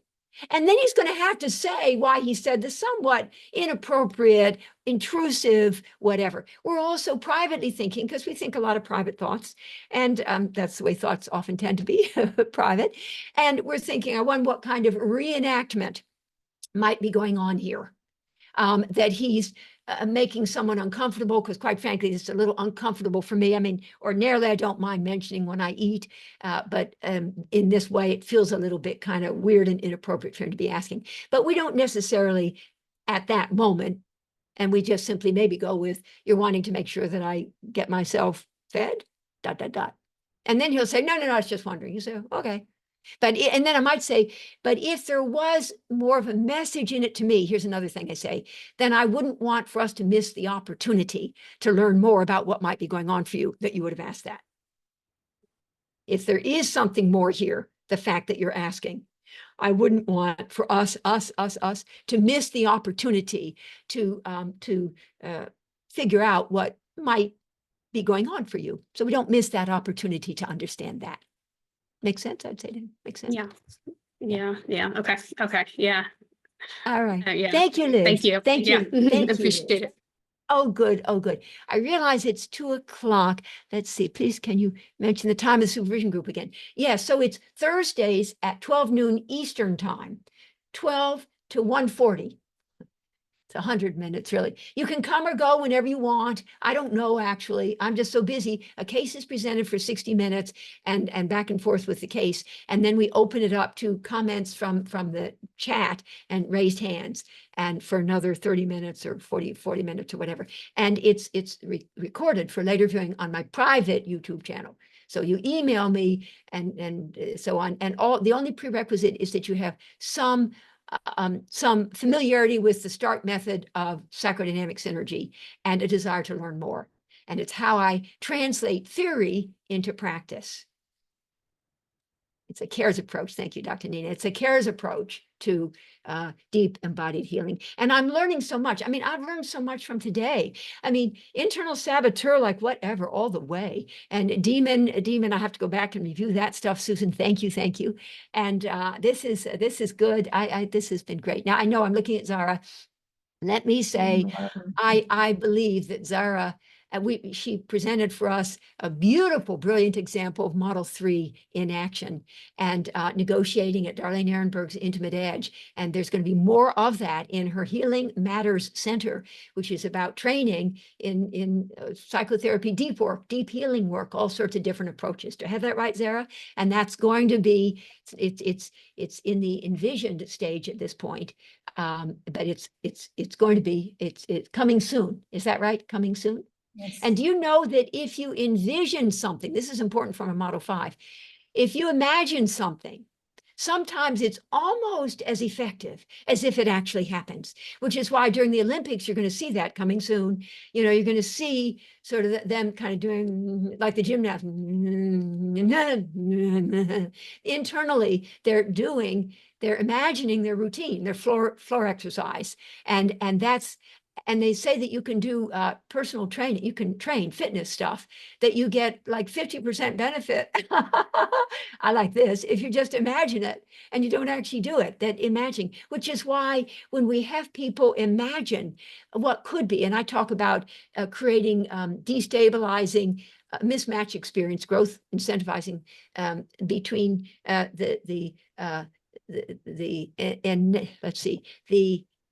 conditioned and sobering reality of what is, and the enlivening and quantum possibility of what could be, to create tension, growth incentivizing optimal stress between the sobering and conditioned reality of what is, those filters about self, others, in the world that just are the way we are, creating mismatch experience. So this is therapeutic memory reconsolidation, and the enlivening and quantum possibility of what could be, and creating that tension. And just by envisioning the enlivening possibility of what could be, you're a little bit even almost getting there. So that's cool. All right, I've kind of run over a little bit. Zara, I want to thank you so much for this opportunity.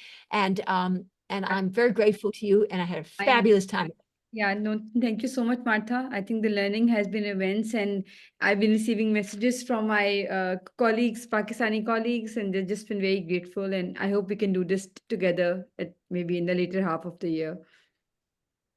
All right. Thank you very, very much, you all. Take good care. Thank you. Thank you. Have a happy Saturday or Sunday or whatever you are having. Thanks, Martha. Bye-bye. Bye-bye.